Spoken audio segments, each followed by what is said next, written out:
No, I don't. So good morning, everybody. Welcome to Monday, February 4th, 8:30 a.m. We're going to call our regular meeting of City Council to order. And as always, we start with new councillor business. The first one we have on the agenda is under 2.1 from Councillor McFadden. Your Worship, that matter has been resolved. I can give you a bit of a background if you like. Please, actually, it would be good. When I'll be in Richmond February the 21st for the Local Government Learning Academy, and the airport manager will also be there, and he's arranged for a meeting with an airline carrier, a regional carrier. We had invited the manager of the Chamber of Commerce, and it was my intention to ask council to help the chamber by paying for part of the trip. But that matter's been resolved. They're going to take care of it themselves, so we don't need any support from council. Thank you. Yeah, well, good luck with that meeting. Thank you. We'll move to 2.2 then as a memo from Councillor Malkinson. Good morning, Your Worship. I thank you. As you all can see, I've finally brought my recommendations forward on the procedure bylaw. I think it's best to get the boring stuff out of the way first thing in the morning. It's all exciting. Yes. I'm just hoping to see this come to a successful conclusion. As per Charlie's recommendation last week, you guys can see that I've got the amended version of the bylaw, the suggested changes written out, so it's easy to see. Is council all right with doing these one by one? I believe that would probably be best. Okay. It'd be required, Your Worship. Yes, okay. All right. So I move that we divide the motions that I've got written here.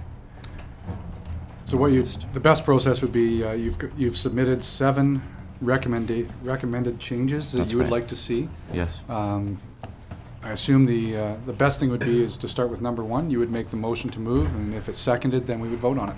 Yeah, of course. Yes. And then, of course, there might be questions of why you're asking for these changes. You bet. All right, so I'll leave it to you. What page are we going to be on here? The actual First report. suggestion? First report? First Okay. report that you've submitted that Okay. has the 7 changes. Yep, sounds good.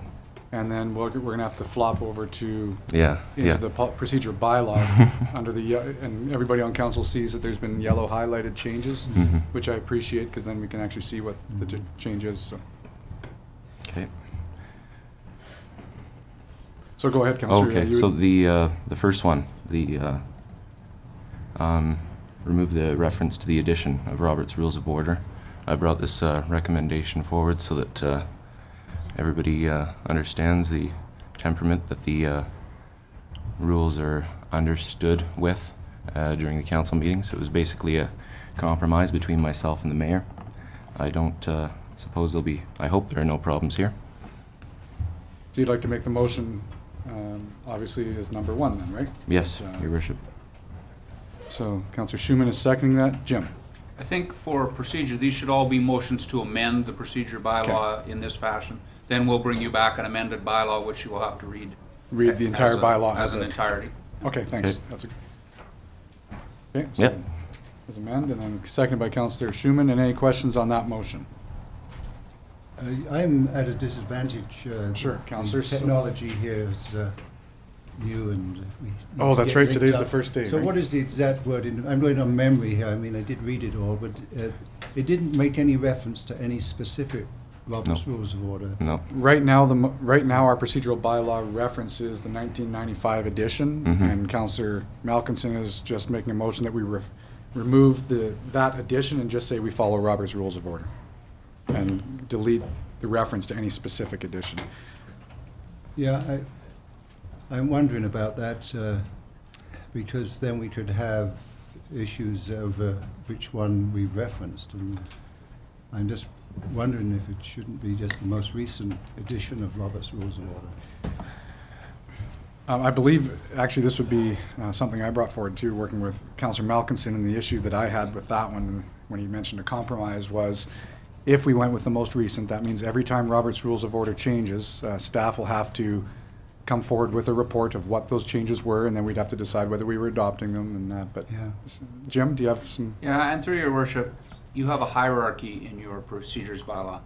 The community charter rules everything. Your own provisions of your own procedure bylaw are next, and Robert's rules only applies to anything not covered by those two things. It doesn't overrule any of those things. So you'd have to be at a very Intense moment. you'd have to be in an intense moment to be arguing about something not covered in the community charter or your procedure bylaw, and where two editions of Robert's Rules of Order had different applicability. So I think it's very unlikely that this argument would ever arise. Yeah, that's right. That's all I got last weekend. Okay. Councillor Parza, are you okay with that for now? I am persuaded. Any other questions on this one then, on number 1? No, so all those in favor? Anyone opposed? And it's carried. Number 2, Councillor. All right, just gonna get there. Oh yes. I just want to call your attention to, I'm just trying to get there. Sure. So you'll make a motion to amend. Yes. Amend section 19, page 11, or page 12, sorry. You guys at page 12? Sorry, which one are you on? Because Section five. right now you were talking, next one was section 5. Oh, really? Rule 5 is what you're asking under your, Oh, sorry. I was at the wrong one. Rule 5. Let's head over there. you have them all. Okay. Oh, yes. This is part of the lunch, getting rid of the lunchtime rule. If I'm correct. You guys Yep. there?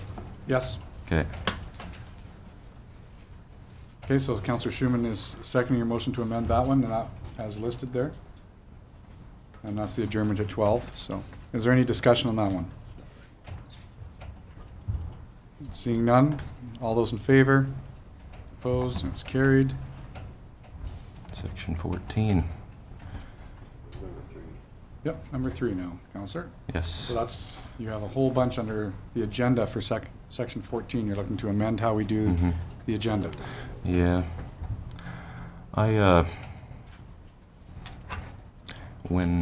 Well, gee, how do I go about this? You just make a motion as per your Yes, number yes. 3 to amend, and we'll second it move. and then discuss it. I move we amend it, Under- as per the, as per what you Written. put forward, okay? Yes. And that's seconded by Councillor Wilbur, and then any discussion from council sure. before, okay? Councillor Malcolmson, go ahead.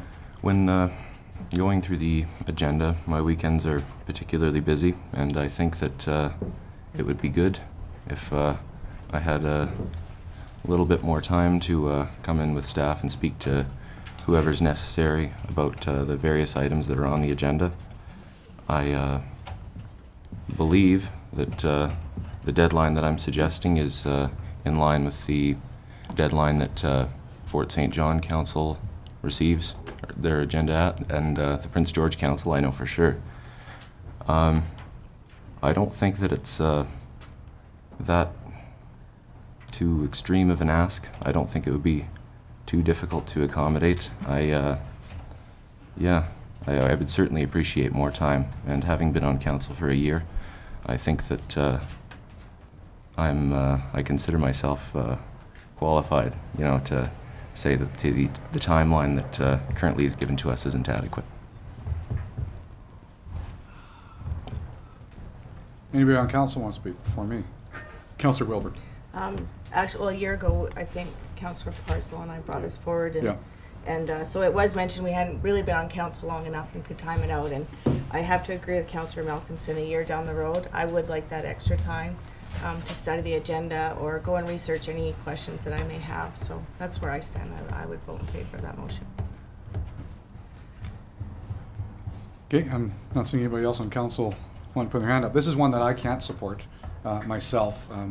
Being here now 3 terms and understanding the timelines staff's going to do what we ask them to do. I'm not going to bring up the issues around staff. But when you start bringing up noon on Monday, a week prior to the meeting, which means basically anybody who wants to be a delegation, who wants to have a question asked, has to come arguably the week prior to that, so the same week of a council meeting. Because if you say noon on Monday, nobody's coming in by noon on Monday, so you might as well say Friday. which is the same week. So that would mean anybody who wants to be on our council meeting 2 weeks from now will have to come in this week. I mean, that's the way I'm looking at it. And I look at the amount, how busy our community is right now, and the amount of people who are coming forward trying to get into our council meetings for development permits, for zoning changes, OCP changes, what have you. And if we're going to tell people, sorry, you can't, you're going to have to wait now another 2 weeks. I personally have a problem with that. It's been working, I think, quite well. Again, in the 8-9 years I've been here, it's never been an issue for any other council. But again, it's up to this council if you feel you need more time. If we get them out on, right now, deadline Wednesday, we have them out on Thursday. Everybody, I guess, is just as busy on the weekends, so. Mm-hmm. I guess, and that's where it's up to council. I mean, any changes we make, we'll have to make sure we communicate with the city, the developers, and with people in the community, because they're used to coming in the week before a council meeting, a couple days before, and getting on the agenda. So this would be quite a change. Go ahead, Councillor Malkinson. Well, I just don't like, sometimes I don't know how long this agenda is, but the agenda for our budget meeting is something like 200 pages today, and I just don't like the idea of having all that information held back while there's a possibility of a developer, coming ahead at the last minute. And I know it is quite frequent. Forgive me for that, but I just I don't see how it's necessary to hold back all that information when we, could have a couple of late submissions or even 3 late submissions in a week. Yeah. You know? If I can, Councillor, it's not holding back. Like right now, staff spends Monday, Tuesday, Wednesday getting all the reports together to get them to staff, secretarial staff, to compile them into the process and get them all in by Wednesday. So if you expect all that by noon on Monday, that means staff's going to have to start on the reports the same week of a council meeting to get the next one. I mean, that's what I'm just trying to be cognizant of. Is that correct? Would that be a problem? You'll do it, I guess, if it changes, right? I mean, It's It's all the same? It's whatever the deadline is, Your Worship. It's Question. the major change is to the public, not to the staff. Yeah. Just, you'll get less. You understand what I'm saying is, we can only do what we can do. So if a developer brings in something Friday, we have to cover it with a report. And we can do that seamlessly and make an agenda. If they come in Friday with something and we don't have time to get a report together by noon on Monday, then we won't have it and it will be 2 weeks later. Staff is not holding anything back from council. If council needs this earlier so that they can take it to other parties to be evaluated rather than relying on the staff advice, I suggest you need new staff. That the issue is not the agenda deadline, the agenda is myself and the staff, and you might want to make a move in that direction rather than monkeying with the agenda deadline. as I say, I'm not sure. It's never been an issue before, but I have the question called here, so with that, we'll call the question. So the motion is to change it as per worded in all 3 sections there. All those in favor? Opposed? Aye is defeated, right? Yeah, So What happened? it's defeated. it's defeated. In order to pass, you have to have majority. When it's a tie, it's defeated. Let you go to your next one, Counselor. Number 4. Oh, sorry, number 5. Lead subsection 2, division C, section 19, yes. I don't see why this should be in here. I just wouldn't, have you all got it in front of you? Which one are you on? 19, 2, Are you on number subdivision 18, C. you mean, under delegations? That was the Nope. next one you want changed? Oh, was it? Council proceed, or Number 4, part 4. Okay, sorry. Number 4. number 5, part 4. 18. No, that was just a, Section 8. Same thing that follows the first one. that's right, that's right. So number 5. Just up. I'd just like to strike out the section C.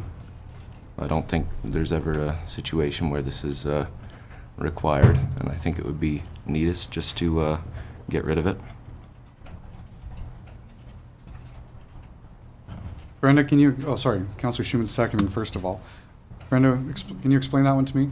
Presiding member may reserve the decision until the next council meeting. Can you explain that to council of what that means? Do you know? Yes, if, through your worship, if, you were unable to distinguish which was the correct procedure in Robert's rules, you would request a reserved judgment, and the whole item would be delayed till the next meeting. Just make a decision, you know? The current practice is if you are not clear on the Robert's rules, you would request assistance from staff. Yeah, okay. Okay, so that one's been seconded. Any comments? All those in favor? Anyone opposed? Councillor McFadden? I believe it carries though.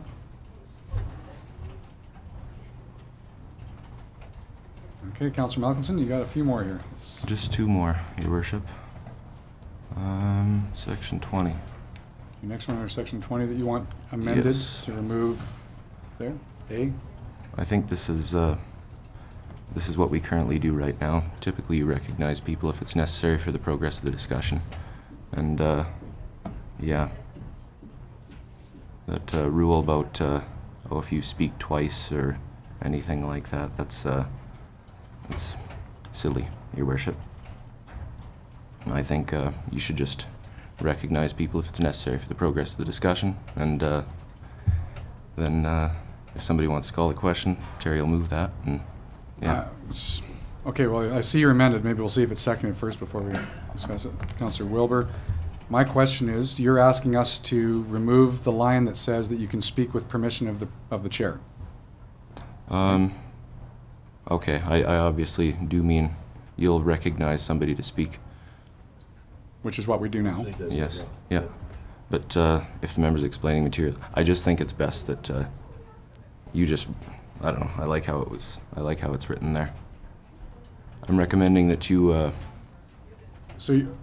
trying to see in bold here. So you've added the words, only if necessary for the progress of the discussion? So you'll recognize somebody to speak only if it's necessary for the progress of the discussion. And, yeah. Which is what we do now. Yeah, that's right. That's why I'm suggesting that we do this. Okay, I just... Does put in there in writing? Is that? Well, the way it was worded before, it says a member can only speak, will speak more than once in connection with the same question if given permission by the chair. That's what it said before.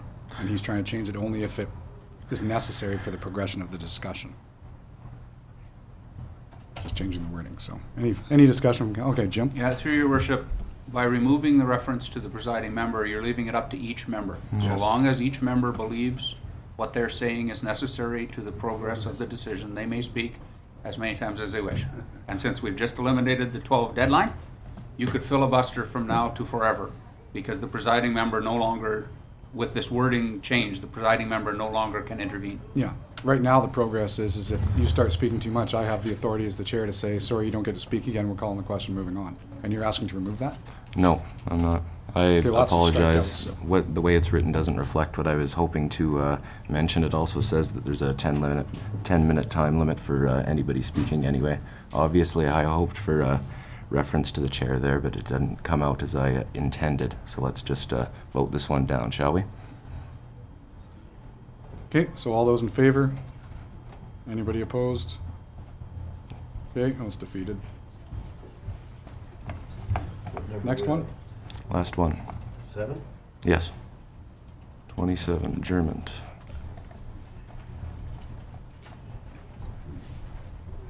This one here, this is the one where you wanted to have changed to We amend the already- bylaw? We already did this. This is an accessory one to the second motion, I believe. Well, so- this one also references the 12:30 though, so this one still Yeah. has to be struck Okay, out. sure. If that's the case. Amended, so you'll make that motion. Seconded by Councillor Parslow, and this is, so council knows, the going past 12, going past 12:30, 2/3 vote and majority vote. Okay? Any questions? Okay, all those in favor? Anyone opposed? It's carried. That's over with. Okay, under new councillor business. Sorry, Councillor Malcolm, do you have something else? Sure. Things are well at the library, Your Worship. We've got many programs starting up, an adult book club, and other than that, it's been a quiet couple of weeks. Good. Thank you, Councillor Schumann. Yeah, thank you. Good morning, everyone. So I attended the NCLGA board meeting this weekend, and I just wanted to remind council that we have until March 1st, I believe, to get our resolutions in for our convention in May. And I just wanted to note, let you know that, so the NCLGA board has committed, I know traditionally, when we put our resolutions forward, we try to make sure that they're sort of based on the province as a whole, like the issue has to be sort of a provincial. But I want to let you know that NCLGA has committed to working on regional issues at the NCLGA level. So even if it isn't a provincial issue, it's a regional issue, we can still submit those. At the convention, they will be discussed and then moved to deal at the NCLGA level. And just to let you know that NCLGA has committed to really working on the regional issues as well, even though they're not forwarded off to UBCM. Good. That's good to hear. Thanks. Anything else under council business? Councillor Wilbur. Just let everyone know that the city cleanup date is set for May 11th, and Pitch-In Week will be April 21st to 27th, and the campaign focus this year is tree awareness. Tree? Tree awareness. So hug your trees. So looking forward to that. We're getting going and looking forward to a nice spring. Excellent. Okay, seeing nothing else under council business, we'll move on then. Under next items under 3.3.1, we have the minutes from the regular meeting of council for January 21st for adoption. Councillor Parslow, Councillor McFadden, all those in favor? Opposed, and it's carried. And business arising. Oh, Yep, go ahead, Councillor Schumann. so I wasn't at that meeting, and I just wanted to say that I was reading the minutes and quite disappointed to see that our economic development strategy has been struck from our priorities, and yeah, disappointed in that. So I wasn't here for the conversation. Woulda, coulda, shoulda, should have been at the meeting, would have maybe been different, but I wasn't. And yeah, just wanted to So that's make not- note that I'm disappointed in that. Okay.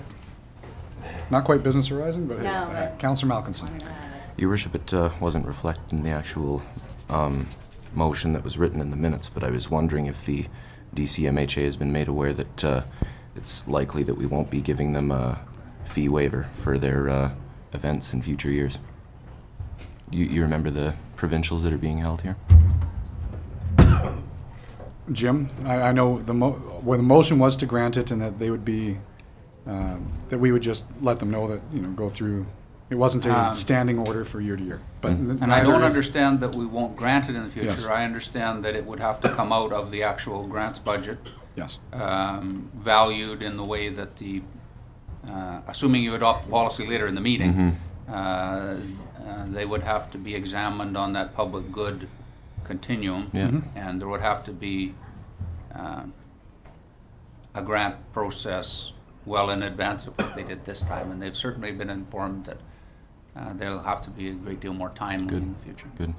Just so that they're aware, Your Worship. Nothing else under business arising, so we'll move to correspondence. We have a few minutes before delegations. So under 5.1, we have the letter from the North Central Local Government Association regarding our annual membership dues. Councillor Schumann, Councillor Malkinson. Is there any discussion? It's a valuable organization to belong to. The bid, yes. Sorry. So all those in favor? Anyone opposed? That's carried. 5.2 is the letter again from the North Central Local Government Association. This is regarding the call for nominations for the 2013-14 NCLGA Executive. I know we do have, sorry, Councillor Wilbur, go ahead. That we received for information, but be my time to ask, or? Yeah, so maybe prior to receiving for information, before we have a seconder, because the actual, we could receive, I guess, the letter for information if you want, but then we'd also have to have if anybody here is interested again. We need a resolution from council of endorsement that would go along with a package to the NCLGA. So I know that presently, I know Councillor Schumann is our regional rep, so not through this council, but through the regional district. I believe you were interested in serving one more term, so we would probably want a resolution to go to the regional district saying that this council is going to endorse you again, and hopefully they would choose you. And I believe Councillor Wilbur also would like to put her name forward as a director at large, which would also require a resolution of council. So maybe I'll go Councillor McFadden. So moved. For those two. Okay, and seconded by, maybe I'll go Councillor Malcolmson. You gonna second Yes, that, Your Councillor? Worship. Yes. We'll just put both of them on the same resolution. Is that okay with you, Brenda? Yeah, okay, thanks. No discussion? Okay, thanks for putting your names forward. So all those in favor? Thank you. Anybody opposed? It's carried. 5.3 is a letter from Woodworks BC, and this is a request to pass a Wood First policy, bylaw, and resolution. I believe we get this one every year. Councillor Schumann. For information. Seconded by Councillor Wilbur. Question? Okay, all those in favor? Opposed? It's carried. 5.4 is a letter from the North Central Local Government Association. This is the Measuring Up the North Award of Excellence nominations. Councillor Schumann. For information. Okay. Seconded by Councillor McFadden. Yes. And this is one of those, I appreciate just going for information because we've won this one and they like to share the wealth, so to speak. And we try to encourage other communities to put forward. So all those in favor? Anybody opposed? It's carried.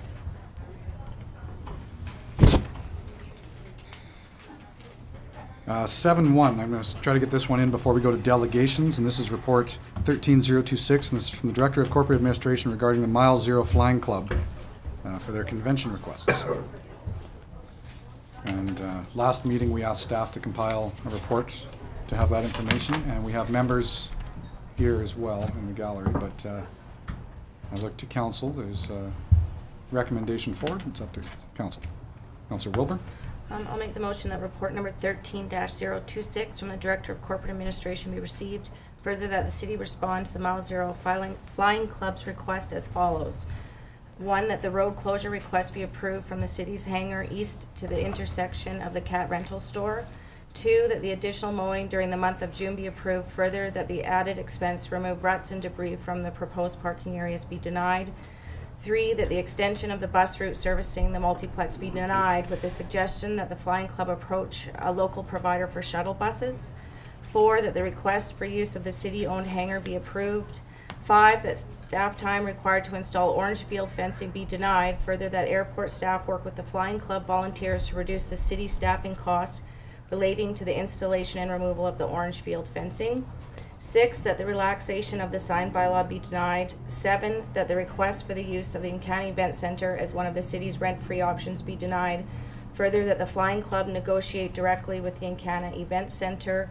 And 8, that the request to have the terminal building open 24 hours during the event be approved, except during CMA Hawk Air scheduled flights where no access will be provided to the apron area or the terminal access on airside. Mouthful. Seconded by Councillor Schumann. And I know the group, I believe, has been working with Mr. Darling, obviously, to try to make this a successful event. We want to thank the members of our community here who are putting this event on. This is going to be exciting to have this. I know council's very excited to have it, so thank you very much. Is there questions from council or comments on this? Councillor Parslow? Yeah, the one issue for me that I wondered about why the request was made in the first place. So, in other words, what is the issue?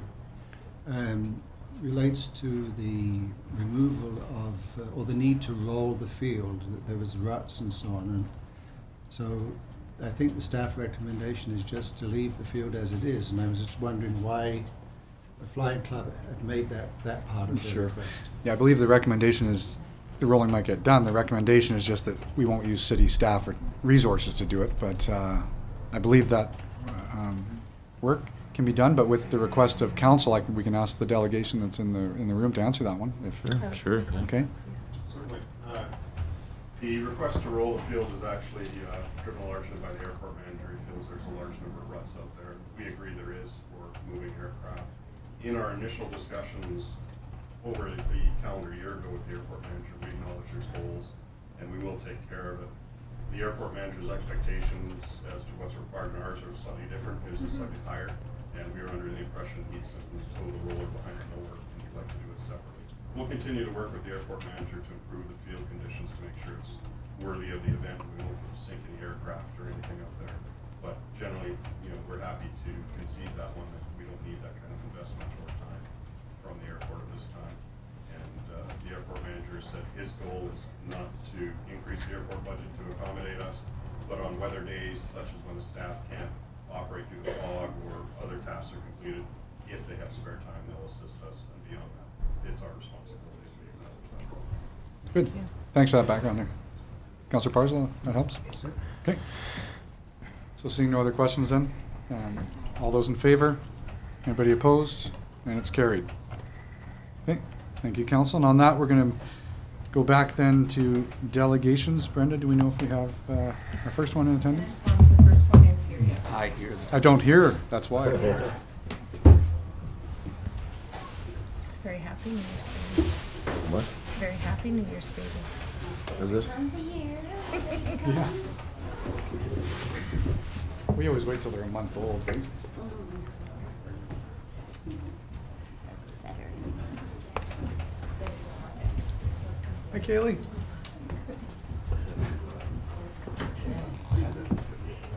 Yeah, you don't want to be here for this. How are you? Good, how are you? Congratulations. Thank you. I'm going to invite you to come forward here because It's just a look in it's your eye. always Oh my goodness. really exciting this time of year for us, as I see it is for you as well. Hi. It's an alert, eh? Oh, really? Yeah. Congratulations. Yeah, it's Council's real pleasure and honor to welcome you here. For Bentley was the New Year's baby here in the city of Dawson Creek, so we're really excited. On behalf of Council, we have a gift and obviously a plaque that we want to present for you. On the floor. You have that, and then also a blue. Yeah, I don't think it fits anybody on council. That's you.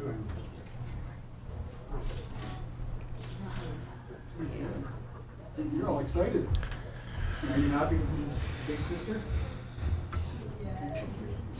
That's pretty good. No, thanks so much for coming in. I don't want to take time. I know it's exciting for you guys. Maybe let's take a quick picture here because it's really exciting for us to take a picture.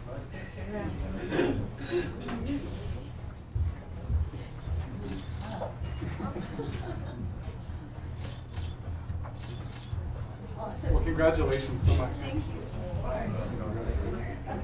Yeah, you too.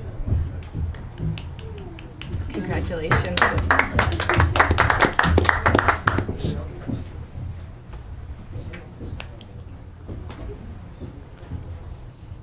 No disrespect to the rest of the delegations, but that's always my favorite one. So we have like 13 delegations. Here we go. Heart month. Heart month. Take off. So next we have 6-2. Do we have Ann? There she is. See her out there. We have Ann Haycock in attendance, so we have a proclamation for Heart and Stroke Foundation of Canada. So.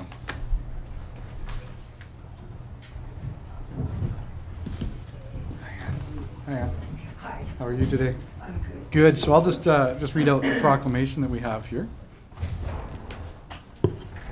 So whereas the Heart and Stroke Foundation of Canada is a community-based organization whose mission statement is, the Heart and Stroke Foundation of Canada, a volunteer-based health charity, leads in eliminating heart disease and stroke and reducing their impact through the advancement of research and its application, the promotion of healthy living, and advocacy. And whereas the Heart and Stroke Foundation funds pioneering scientific research which has saved the lives of countless Canadians. And whereas February is Heart Month in Canada, during which time-dedicated Heart and Stroke Foundation person-to-person volunteers join together with their neighbors to raise vital funds for the foundation's work. And whereas we recommend and commend and celebrate the committed researchers, staff, and volunteers of the Heart and Stroke Foundation of Canada for their dedication to the battle against heart disease and stroke. Now therefore, I do hereby urge all citizens to take this month to contemplate their own heart health and to give as generously as they can to the Heart and Stroke Foundation of Canada's person-to-person campaign. And I also proclaim the month of February that it be observed as Heart Month here in Dawson Creek. Thanks. A mouthful.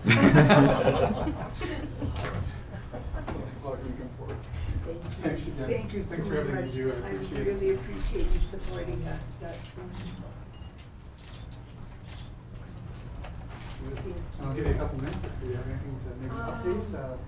Is there anything specifically happening? I know about the campaign. Always No, looking for it's- volunteers? or- Yeah, oh yes, that's why I'm here, Yes. because I'll be back in 2 weeks for something else. That's too bad, but, yes, because the campaign is suffering from not having, enough volunteers, you know. And we always have the big bike in June, Yes. and more people are aware of it then, you know. But it's such a, good organization, and we have to remember that everybody has a heart. I was told to say that. Thank you so much again. I Thanks for really coming in. appreciate it. Thank you. Okay, thank you. Thank you, Terry.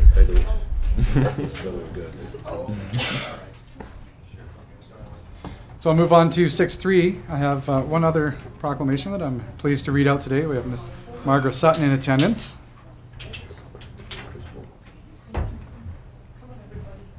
This is a delegation for the visually impaired support group, so I will read out this proclamation. And thanks for coming in, Margaret. Hi. Oh, there's a. Oh, wait a minute then. Good morning.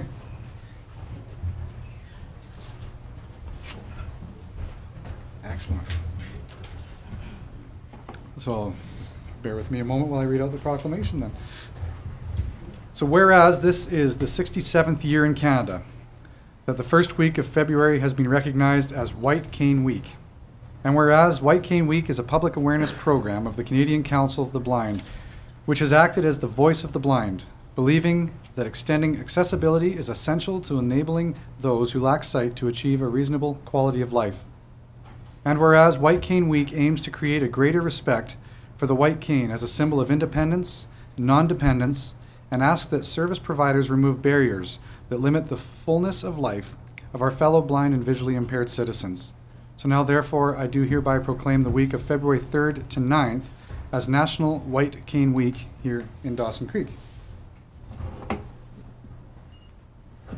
And if I could just maybe walk forward here a second. Crystal's got to accept. Oh, hi, Chris. Hi. How you doing? I'm good. Good. So here's the proclamation. Hold that, if you want to stand this way.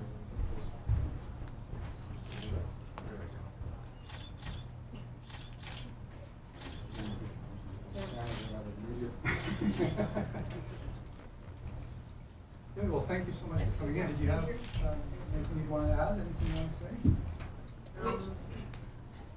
Thank you so much for declaring this White Cane Week.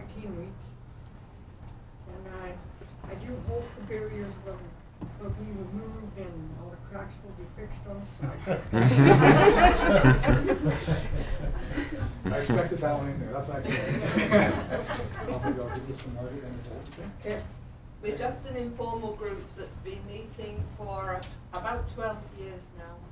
And we meet once a month. We have a program tomorrow. We have Rob Hattimer, the fire prevention officer, coming to talk to us. And every month we have some kind of program and we meet for lunch. And if any of you have time on the first Tuesday of the month, you're very welcome to join us.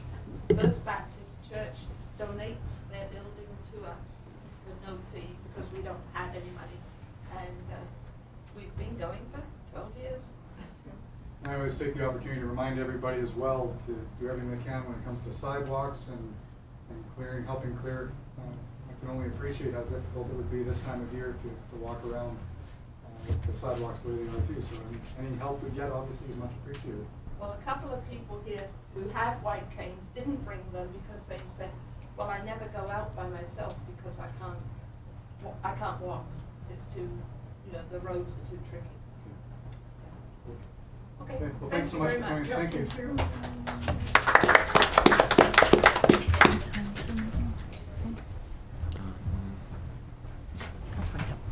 Mondays. If you find out, let me know. I was just about to put on my phone there. There's a channel on the satellite radio, about 162. It's designed specifically for people with sight problems. Really? And what they do is they have volunteer. So with that, we'll move to our next delegation under 6-4. We have Mr. Dale Campbell in attendance, the president of the Mile Zero Park Society. Good morning, sir. Morning, Mr. Mayor. Great to see you. I haven't seen you in a bit. You must have been just as busy. Like yourself, very busy. Thanks for coming in for an update. It's great. Well, thanks for putting me on the agenda. Just a report here on what's been happening at the South Peace Mile Zero Park Society. First of all, we'd like to thank the city for the support we've received in 2012. The staffs of the different departments, from engineering, recreation to public works, have been very cooperative and supportive wherever they could be. The cost sharing with the city to redo the gardens in the village is very much appreciated, as well as the new shingles on Staten Hall and the entrance building. Charlie Parslow, the city liaison, has given us many helpful suggestions and has been an asset to have at our meetings, and we look forward to having him as liaison in next year. After the AGM in April, we started the year with more than half of a new board at the Park Society, and have changed the way we conduct ourselves and carry on business. The members of the Mile Zero Park Society at the AGM give the board permission to apply for a grant and a loan of up to $300,000 to expand the RV park. Upon further analysis, the new board decided to upgrade the existing pads over time from cash flows and not to borrow money to develop new pads. Charlie and Mrs. Parslow guided us through 2 goal setting and planning sessions, which has been mostly implemented and will be upgraded and modified this year. An attempt at keeping track of visitors and users at the facilities would indicate approximately 10,000 between the village and the lake. At the lake, staff would count how many users were on site once or twice during the day. And at the village, visitors passing through the entrance building would be counted. But because of the garden reconstruction, the vehicle gate was left open quite a bit, and some of the visitors were going through there. An estimate was made of attendance of weddings, Relay for Life, and old-fashioned Christmas activities, but we have no idea of the number of people who attended functions when the Sudetenland Hall was rented out. So the users are hard to pinpoint exactly, scientifically. Pad rental at the RV park was down about 25% this year, which reflects a slowdown in the oil and gas industry there. Even with the drop in expected revenues, we were able to upgrade 11 RV pads from water and 15 amp service to full service, meaning sewer, with 30 and then 150 amp outlet there. The park now has 35 full service with 30 amp power outlets out of the 80. The priority for 2013 in the RV park will be the renovation of the bath and shower rooms. They're pretty dated. The major upgrade in the village was the installation of a concrete floor in the workshop. Other upgrades include staining of the barn, stage, and pigeon-proofing the stage and a couple of the other sheds. The Shields and Wright families have consented to display their buggy and sleigh collection and are housed in the barn and will be open for viewing in 2013. The next major capital project is the construction of a replica service station. It would be nice if a user group was found and would partner with this venture. Attention has been given to maintenance of a couple of the historical buildings this year to preserve their integrity And a couple of areas of expansion would be in displays of oil and mining activities, which were active industries in this region in the early 40s. These are just some thoughts. The Historical Society has moved a cabin on site and is in the process of having it put on a foundation.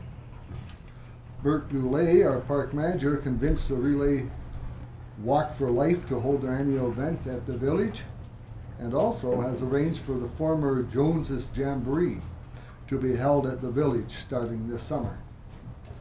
With these and other initiatives, numbers of visitors should increase significantly. Rotary Lake was well attended this year. The preservation of the Rotary Lake Society hosted a couple of events which attracted large crowds and brought the beach volleyball area into use again. Before opening last spring, a chlorine tank was taken to Grand Prairie and the leak was repaired.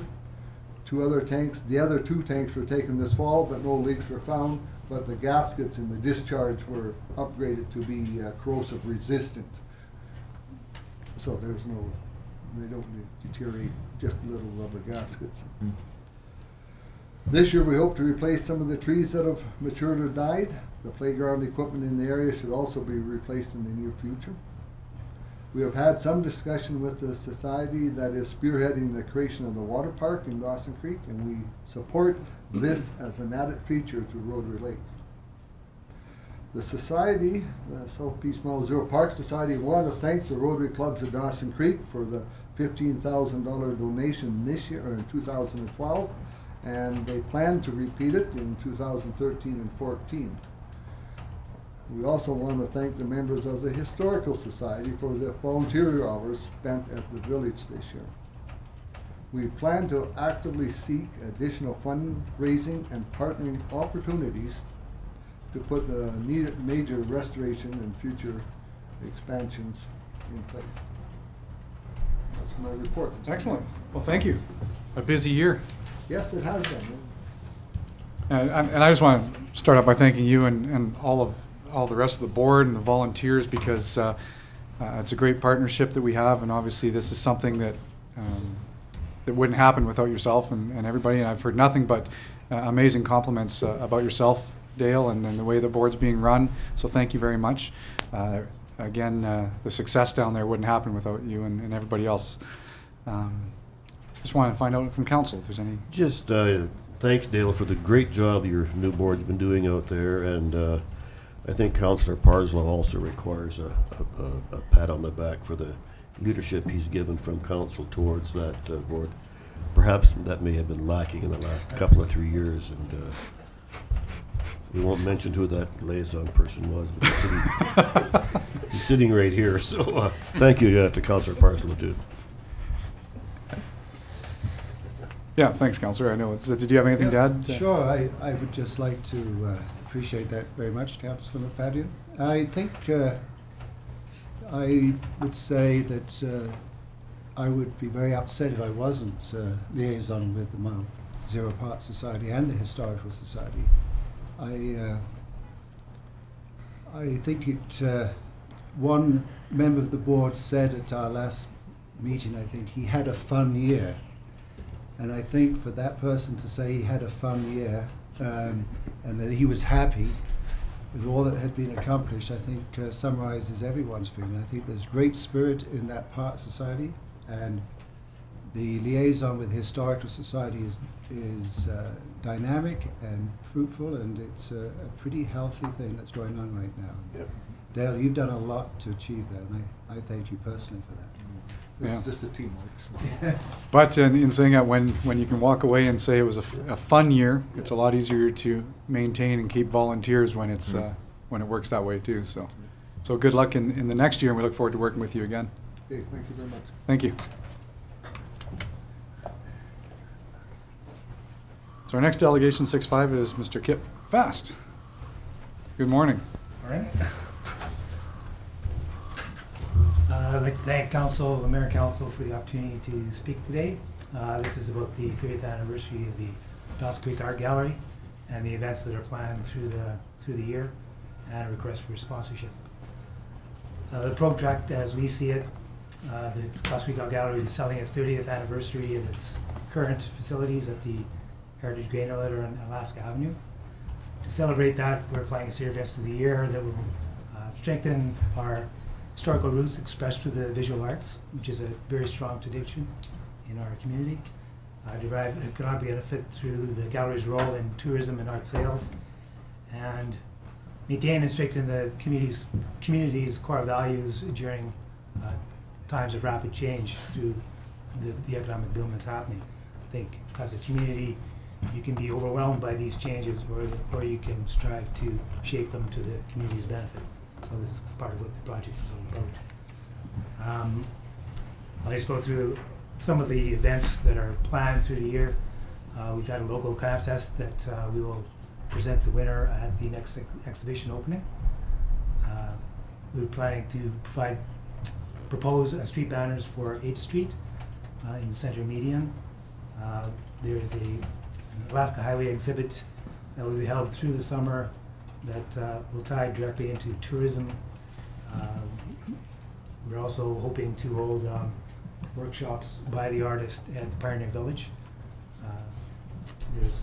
Last year we had an art walk through the community. We're hoping to provide provincial funding towards our art walk and expand it. There's been positive feedback both by the artists who were involved and the businesses. The main event for the year would be a juried art exhibit that would have full representation from the region, and this would represent not only the 30 years in the Grain Elevator gallery, but the entire heritage of some, I think, 60 years of the South Beach Art Society in its various forms.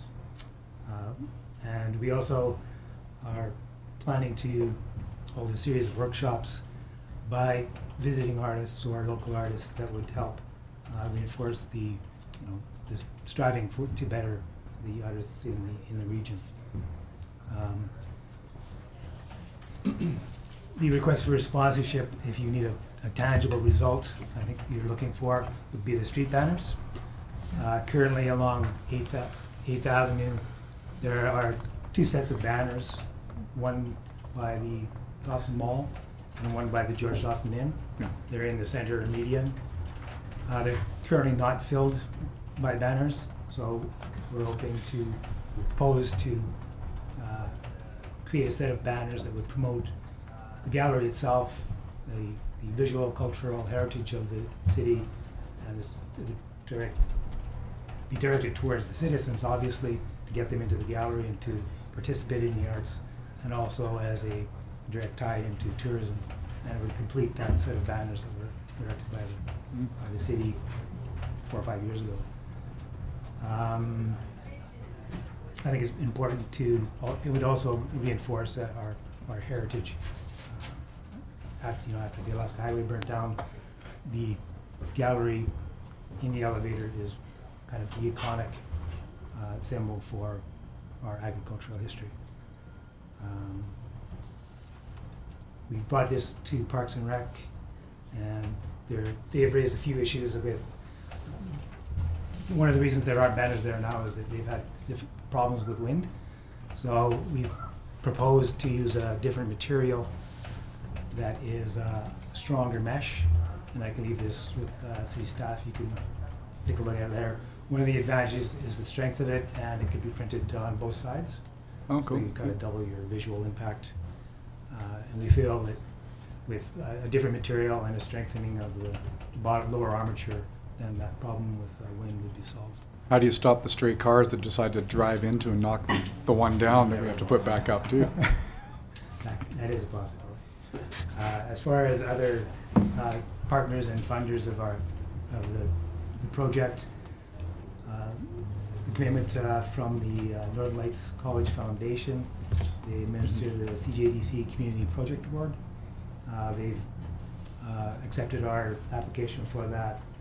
That's some $600 towards the project, and we're in process of approaching corporate and businesses, funders, and the provincial government.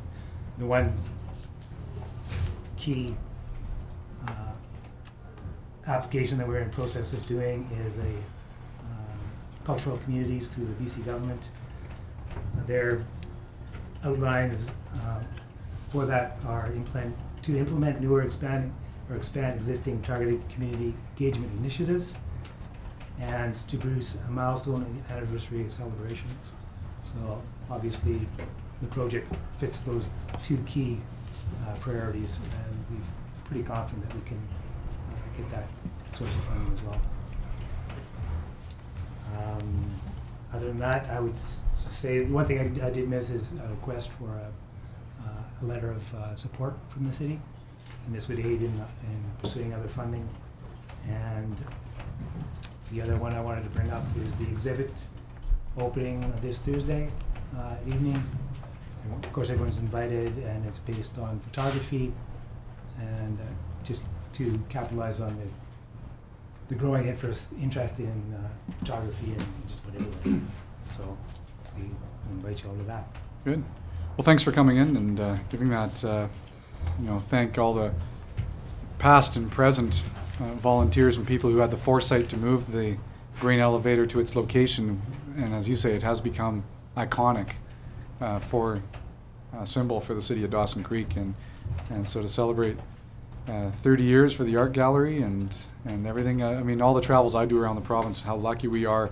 The arts community, the cultural aspects we have in Dawson Creek is just incredible for a community our size, what we have. So every opportunity we have to recognize and celebrate that, I think, is really important. As you know, Kit, we can't make motions under delegation, so we will discuss it later on in the agenda. But I look to Council if you have any questions at this time. Councillor Parslow. Just point of information to get the provincial government just announced new grants. I think they were about $5 million or so, so you might want to add that to creative communities. And this banner material that Kit has is the same material used by the city of Vancouver for the Olympic Games, and I think looking at the literature there, it's they pretty resilient stuff. So I think it would be an investment that would last many years. It wouldn't just be one season before they're torn to shreds. They would probably sustain themselves for quite a few years if they're taken down for the winter season. And the idea behind the designs would to have them have a long lifetime. It wouldn't just be about the 30th anniversary. It would be there for the next 5 years. Yeah, so just explaining for me then, so the thought process around the banner specifically is that we'd have local artists, and then it would get silk screened onto the banners, and so it'd all be local visual. Local content, but the main I think the main impact would be a graphic design that would highlight the gallery itself. Yeah. When you're driving past something, you drive past a billboard, it needs to be simple and bold so that you can understand it while you're driving, but the rest of it would be, the visual culture of the community. Yeah. Excellent. And those designs would be done through the committee and submitted to council for approval, or Parks and Rec for approval. Good. And anything else then from council? No. Okay. Thanks for coming in, and we'll talk to you a little bit after then about this. On that, it looks like we'll just take a 5-minute recess. It looks like we have a PowerPoint to set up. Yes? Okay. Yeah, sure. So 5-minute recess to fill up the coffees. It's too damn cold. All right. What's We'll call the meeting back to order here. We've got our last delegation. We have Mr. Gilman in attendance from the Rams Swim Club, if I'm saying that correctly. And so I believe you have a PowerPoint. Mr. Gilman, just so you know, thank you for submitting it in advance as well, because that gave council the weekend. It was in our package, so we were able to review it all. As you know, you have about 10 minutes, but just to help you along, we've already read through most of it. So I'm not sure if the presentation you have is the same, but just to help you out, we do that. I'll turn the floor over to you. Great, thank you very much. I'm responding to a report from the last meeting from Brian Johnson in regards to user fee schedule for charging youth groups.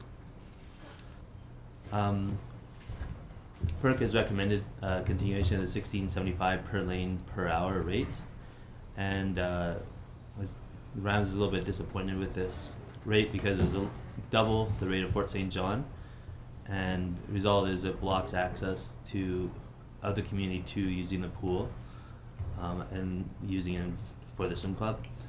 And because of the high rate, it imposes a ceiling on how much the swim club can participate and use the pool.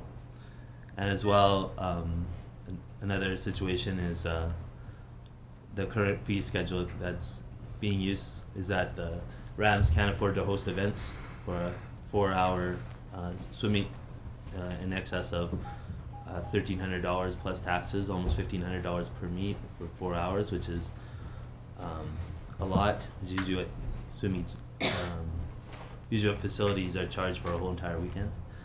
As well, with the 1675, it really limits the amount of pool hours children can use the pool for.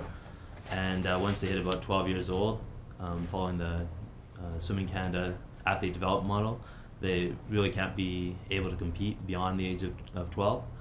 And I'm looking for approximately $10.33 per lane hour, and I think that's a fair and balanced rate. One thing I think is important to note is the pool usage of the Kambora Aquatic Center. Pool visits is about 110,000 visits per year, which per capita is over 9 visits. And using PERC standard from another report he did in Victoria, he expected to use 48 visits per capita, and Dawson Creek is actually hitting 9, which is really good.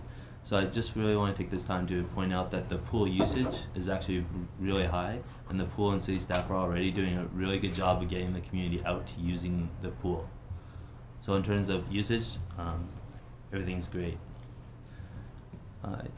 I tracked down another report done by PERC in Victoria for West Shore communities for a pool that was pretty much exactly the same as the Kambora Aquatic Center. And in terms of pool capacity, how much visits a pool can actually handle, it estimates around 340,000 visits. And last Tuesday, I phoned Brian, who's been really accessible, and he said that as a ballpark figure that's pretty accurate. He wasn't asked to find out the exact number the pool's capacity should be estimated at, but using this calculation he did with the pool that's pretty much exactly the same size and has the same features is about 340,000. So right now, Kambora Aquatic Center operates at a third of capacity, and I think it is unreasonable to expect the city staff to triple the capacity of current just because the pool is big. But I think their usage is actually good as well. So there is still a lot of excess room, and there's a lot of opportunity to increase revenue and opportunity to reduce the taxpayer burden, because the pool costs the same whether it's used or not. So any sort of additional revenue sources will reduce the amount that taxpayers have to pay for the pool. I like to host a fair number of swim meets in Dawson Creek. We have a geographic advantage here in the Peace region. All the other clubs from Fort St. John, Chetwynd, Grand Prairie all want to or would prefer to have swim meets in Dawson Creek as opposed to in each other's communities, because it's only a 1 hour commute approximately, not 2 hours. And I think this goes well in terms of having Dawson Creek being the event capital of the Peace, to also be the sports event tournament capital of the Peace. I think is pretty reasonable. Right now at around $1,500 for a 4-hour session, I just can't afford to host any meets, and there's not going to be any meets at that rate. But if you reduce the fees down to about $10 per lane hour, or about $100 per hour, then I can host many different meets. This question was asked too in the last meeting from Brian Johnson, how many meets that swim club usually hosts in a year. And he said on average teams usually host only 1 or 2 based on limitations of volunteers and coaching costs.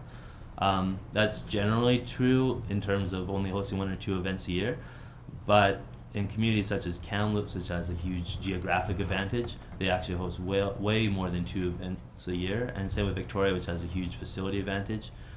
They also host way more than 2 events per year. And I like to, because Dawson Creek does have a geographic and facility advantage, to use that to have more people coming to Dawson Creek, more people discovering Dawson Creek and using the pool. Another thing is this long-term athlete development model. I put this in the agenda as well, and I appreciate a lot of people here have a lot of sports background, but this is a Swimming Canada official long-term athlete development model. And from a segment of this is at the bottom of the athlete development model, they have the age and how many hours per week children need to be swimming in order to be competitive. And so right now I've been operating with mostly 8, 9, 10-year-olds, about 2 to 3 hours per week, near the bottom of the scale. And as these kids get older, and they get 11, 12, 13, 14, 15 and above, then they're going to need to use the pool more. That's the same with all other sports and even such as homework at school and all sorts of other stuff as well. And using this information, here's the age and the hours per week required and kind of the phase of swimming they're at. So in 9 to 11, they need 3 to 5 hours a week, and then approximately 5 to 7, and then 9 to 12, and then that's how they progress. Monthly pool costs, just calculating how much a pool cost would cost per kid, assuming 4 children per lane. In Dawson Creek, they'd at 7 to 9 years have to pay $50 per month. Then they progress to $84, and then once they hit 12 to 13, I've highlighted in red, their costs go well up. Fort St. John is less than half of what we pay, so Dawson Creek kids will have to pay over double what Fort St. John, so when they get behind the blocks, they're already paying significantly more. And I also put on here the big city calculation. They have $4 per lane hour, and they big cities like Vancouver, Victoria, Edmonton, Calgary, and Winnipeg, they have around $4 on average per lane hour, but they have economies of scale which you can't really enjoy here in Dawson Creek. But I just put that on just to contrast because we still have to compete with those guys. $8 isn't the basement what is being charged across Canada. $4 is generally no one really paying less than $4 per hour. So let's say you're 13 years old.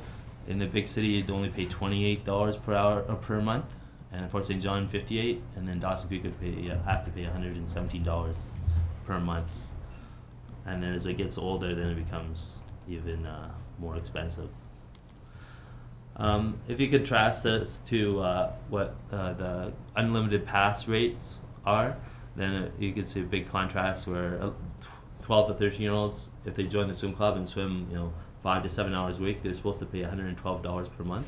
Whereas if they just got a pool pass, they can come unlimited anytime for only $38 per month. And I'm assuming the assumption is that the unlimited pass is a reasonable rate for people to have unlimited access to the pool. Whereas at the swim club, they come at particular times using only a small portion and usually the generally less used portion of the pool. These are our pool rates and our club fees and percentage of club fees. Right now we have kind of 7 to 11-year-olds. We're paying around 70%. The monthly club fees goes directly towards swim costs. And if you come from the viewpoint of that every fee and every way that the city gets money from its citizens, it's kind of another way of viewing this is it's a 71% tax rate for people to use the swim club.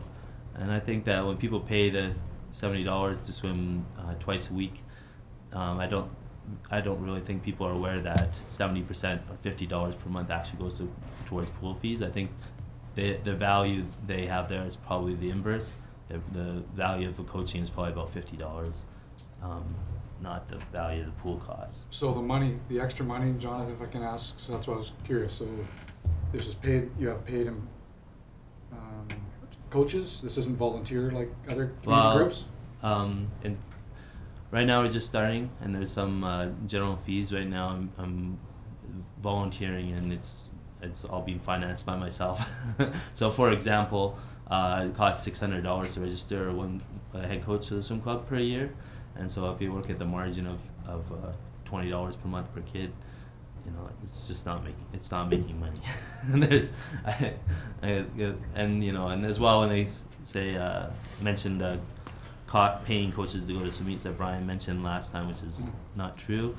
I take a day off of working in oil field to go to a swim meet for 5 kids who don't pay any extra for that.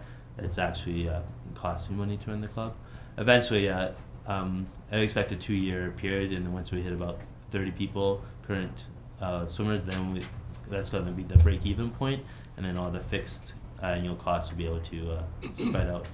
But yeah, it's not nowhere near a money-making venture right now, especially all sorts of different fees. But right now, when they get older, like 14, 15, and then the club fees are generally around $180, and it's supposed to be around $200 in pool fees, and that's about 112% in excess of their reasonable club fee will go towards pool costs, and that's not very good. Pretty much right now, if you the history of swimming in Dawson Creek is once kids hit about 12 years old, they kind of can't swim locally here. They got to go to Fort St. John or Grand Prairie or move, or they just have to accept to be not competitive beyond the age of 12. But if the pool costs are put around $10 per hour, then you keep it around 40%, and as kids get older and swim a lot more than, if we have any 16 and over kids, and pretty much they're paying just for their pool costs, and that's a more sustainable framework. So in conclusion, pool and city staff are doing a really good job of getting people to use the pool. There's a lot, the community does use the pool a lot, and it is very busy. But in terms of capacity, the pool is still so big that there's still a lot of excess capacity, and there's opportunity for more revenue. And at $10.33 rate is balanced, sustainable, workable, and we can host more meets and bring more money in, and bring more people, and contribute thousands of dollars more, right, to the annual cost. So. Okay, well, thanks for that. That was interesting information, some of it I hadn't seen. I'm just curious from you on the business case side of things. So we're already per capita getting more than other places, but you're suggesting if we lower the rates, we'd get even more? Yeah. What I would see is when you have children going to the pool, like going down the water slide and blah, blah, blah. But once you hit kind of the teenage, 12 to 20 years old, they need something a little bit more structured, something a little bit more involved than just kind of drop in swimming. And what the swim club would do is if it was more affordable and we build a good program that people want to participate in, then and they can afford, then we have a more structured program for kids to access, and it'll be more interesting for them, right? Because you can only go down the water slide for so long, for so many years, before you kind of get tired of it. I still don't get tired of it. That's just me.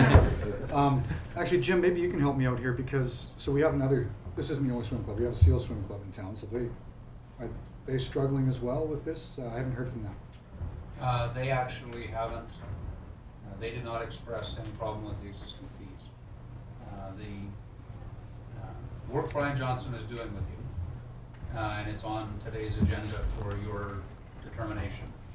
It doesn't look at all at what percentage of the fees a club charges, or minor hockey charges, or Dawson Creek slow pitch, or Dawson Creek minor soccer charge goes to field rental.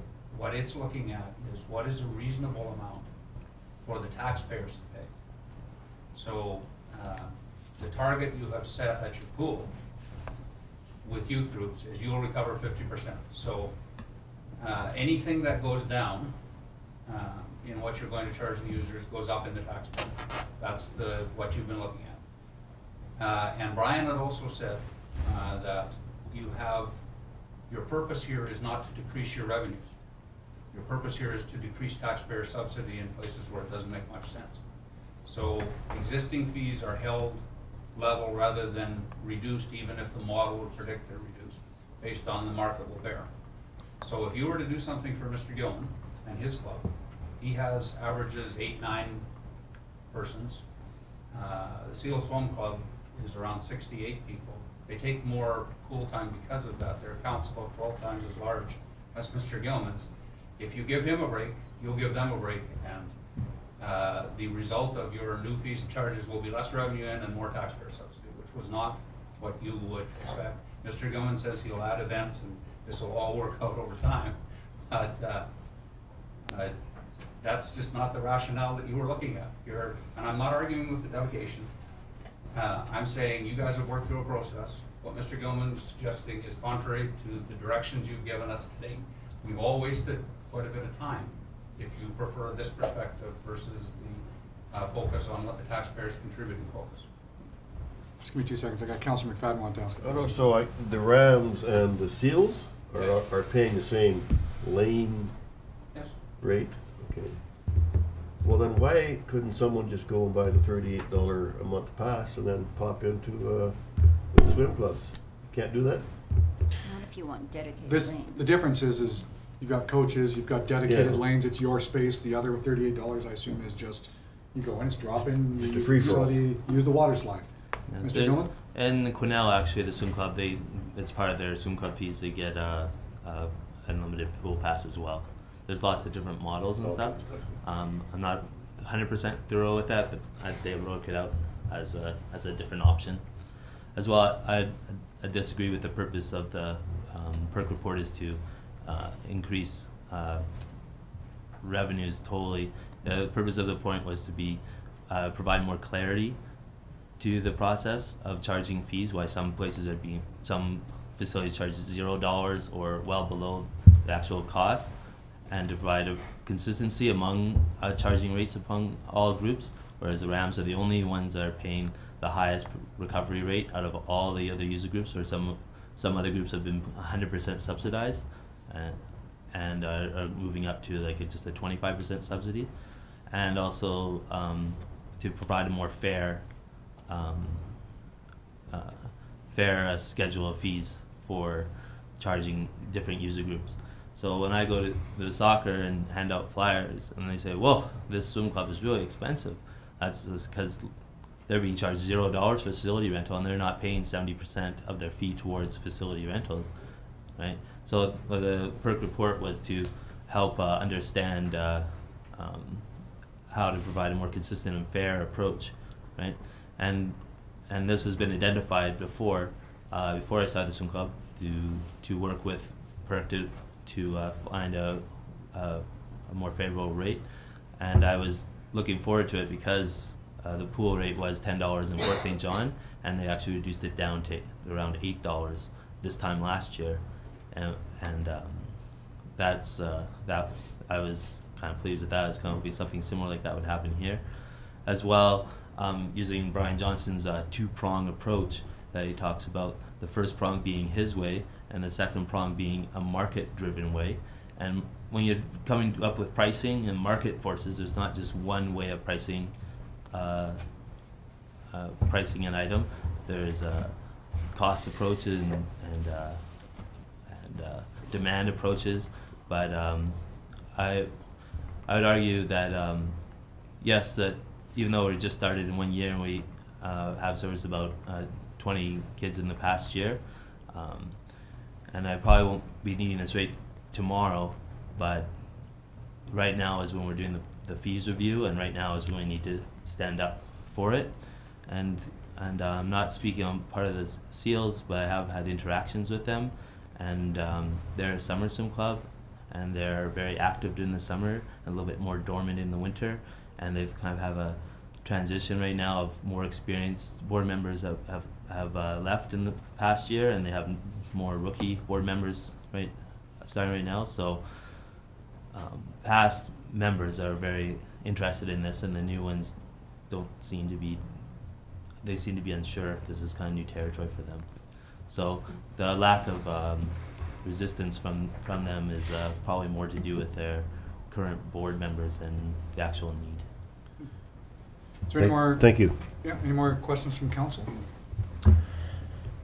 We have gone beyond our time, but it was good questions though too. I'm sure it's clarity. So We'll discuss this after yes. when we're out. Okay. Yeah, no motion's going to happen in front of the Originally, delegation, so it'll yeah. get discussed later on when we go into the bylaw itself, if there's discussions or questions or Yep. changes at that Just time. one last thing too with the, I put in a chart in the agenda there showing that the pool is way higher than any other facility rental. But the swim clubs are being paid at a 60% recovery rate, while most other facilities are still at 25% or less recovery rate. So I'm looking for consistency and fairness. Okay. Okay. Thanks very much Thank for you. coming in. Appreciate it. Let's just take 2 minutes, everyone, because we'll clean this up and get going. 7-2. Okay. Let's call the meeting back to order, everyone, and we'll move along, because today's a busy day. We're here till pretty well 4:30, so we want to keep going. We left off at 7-2, I believe, is our next one, under reports, right? So we have report 13017 from the Director of Infrastructure Sustainable Development. This is for the temporary use permit at WCR Investments on 102nd. Councillor Malkinson. I move that we receive this report from our Director of Infrastructure and Sustainable Development, and that we approve the issuance of or the Council approve the issuance of a temporary use permit for a billiard and pool hall and amusement arcade with accessory retail sales and food drink service at 1401 102nd Avenue for a period of 3 years. Seconded by Councillor McFadden. Any discussion? All those in favor? Opposed? It's carried. 7-3 is report 13016, and this is for another development permit for K4 Ventures. So moved, Your Worship. Can we Okay. read it out? Councillor McFadden, please, if you don't mind. I move that report number 13016 from the Directors of Infrastructure be received, and that the permit applications from K4 Ventures Limited for 721 Highway 2 be received, and that the development permit number 1305 for consideration for the construction of the commercial light industrial building at 721 Highway 2 be authorized in principle and issued upon successful completion of the required 10-day notification period and receipt of the financial security. Thank you so much. Aren't you glad I made you read it out? Whoa. Councillor Schumann, seconding. Any discussion? No? So all those in favor? Anyone opposed? All right, it's carried. And another development permit. These are the fun part of the meeting, right? So Councillor Wilbers, under 7-4. I'll make the recommendation that report number 13-019 from the Director of Infrastructure and Sustainable Development regarding the development permit application from Brass Scissors Hair Design Limited for 10217 10th Street be received. Further, that the development permit number 13-04 for the reconstruction of the commercial building at 10217 10th Street be authorized in principle and issued upon successful completion of the required 10-day notification period and receipt of the financial security. Thank you. Seconded by Councillor Schumann. Any questions? Not a question, it's a comment. Comment, I just yeah. want to say congratulations to Lynn Granger, and that's some revitalization of our downtown. So I'm happy to see that. Oh, me too, because that's what I wanted to mention as well. Jim?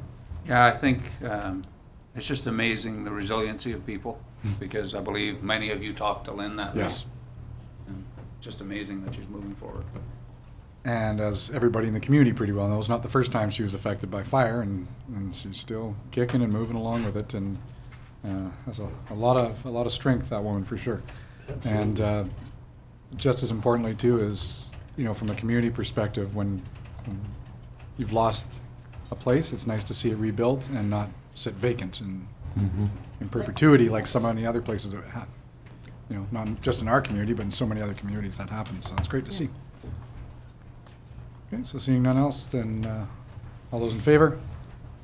Anybody opposed? It's carried. 7-5 is report 13024 for a development permit. I'd move. Councillor Parslow?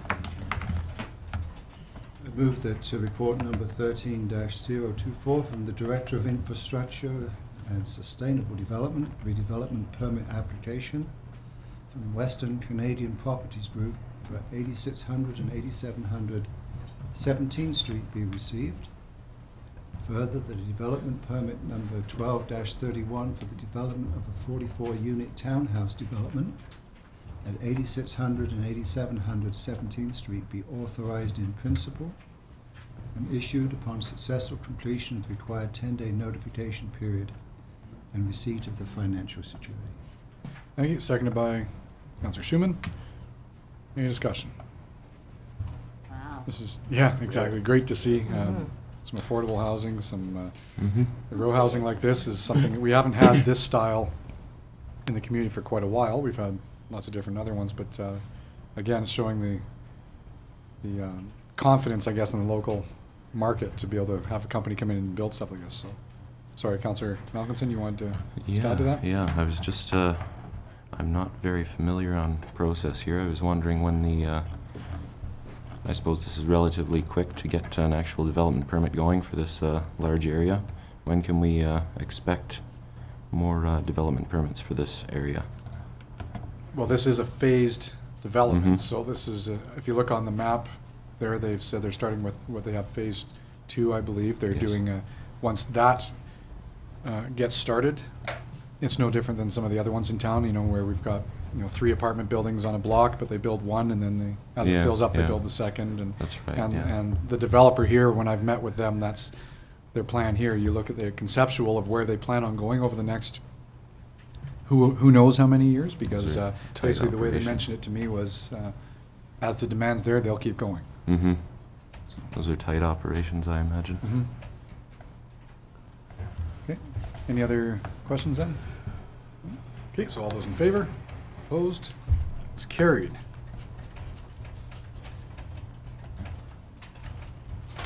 So 6.6 is report 13015 around the Athletic Commission appointment. Councillor McFadden. I would make a motion that report number 13015 from the Executive Assistant regarding Athletic Commission appointment be received, and further that Kathleen Connolly be appointed for a 3-year term on the Dawson Creek Athletic Commission to expire February 2016. Second by Councillor Malkinson. Thanks, Kathleen, for putting your name forward. It's appreciated, definitely. So go ahead. I wasn't aware that the appointee was a mixed martial arts participant, Your Worship. I didn't know that. I thought I knew her, but There's some things that just people want left as a secret. Yeah. Actually, on that though, it's sometimes better with people on the boards to not have that affiliation, because then you can be a lot more neutral when it comes to making decisions. Not taking away from any possible. Don't get mad at me, just in case. You know. I was going to say, don't make her mad. All in favor. That's right. Nothing else? All those in favor? Anybody opposed? It's carried. Thanks again, Kathleen. And we'll move to 7.7. That's report 13023, and this is regarding the user fee and charges policy. Councillor Parslow. I'd like to move that report number 13-023 from the Deputy Director of Community Services, re-user fees and charges policy be received. Further, the Council approve the user fees and charges for provided parks and recreation services policy as presented. Okay. Seconded by Councillor Malkinson. Sorry, did you have your hand up? I wasn't seconding. Oh, sorry. Seconded by Councillor Schumann then. Yeah. And questions, Councillor Parslow. When I read this I guess it was Saturday sometime before my system created, I wondered if the wording of this, I'm supportive of this obviously, but the wording seemed to be a little confusing, and I would just like an explanation, because it's likely that I'm wrong. I'm referring to the Council approved, the last part of the sentence, that Council approved the user fees and charges. Then I wondered if the word policy should have been inserted there for provided parks and recreation services as presented. Could you help me with that? Yes, we are missing policy there. Okay. Separately, you will get a fees and charges list. Yes. After these principles are applied, and after we account for now the PST, and after we account for the fact that there are no pennies anymore, we'll work this all out to actual fees, and you'll see them separately. Fine. So we'll just make that. Yeah. Okay. Good catch. Thanks. Well, anyway, speaking to this, Yes. I really appreciate the work of PERC and the rationale that the city has adopted. And my perspective, as I've shared before, is I think this provides us also a very useful lens for when we come to the use of some of our facilities, and when those contracts or arrangements come up, that we again look at the balance here. And so I think it's a good framework. And obviously there's always going to be some tweaking as we work with it, but I think it's a solid foundation for dealing with a very thorny issue. Yeah. No, I appreciate that. And, you know, after the delegation this morning, you know, you sit there and think about some of the comparisons that were used. And unfortunately, the way things are, some facilities just cost more than others to run. And the whole point of going through this process is what's fair, comparable to, not only for the user groups, but fair to the taxpayers as well. You know, with this policy, we are changing. The comment was made this morning around, let's say, soccer, for instance. Well, if, soccer was zero before, and now it's going to be more. And not sure if staff can help me out with this, but, you know, when he's making comparables this morning around 15 to 20 hours, how much it's cost. Well, a hockey player in town gets, what, 2 hours a week? Maybe 2 practices a week, maybe a game. So it's hard to compare that time as well. But Jim, maybe is, yeah. Well, through your worship, it's the struggle is always with not the general user population, but the quote competitive. That was evident in Mr. Gilman's presentation with his athlete development model. It's the same circumstance in minor hockey or figure skating. There is one level of participation and club fee, if you want to call it that, for folks who are recreationally participating. And then there's another fee for those who aspire to be in competitive streams. And so in minor hockey, I'm unfortunate enough to have a son in that other stream, the stream where you pay at a minimum of $3,500 a year. And it is unfortunately also typical in communities of our size that athletes wishing to proceed to the competitive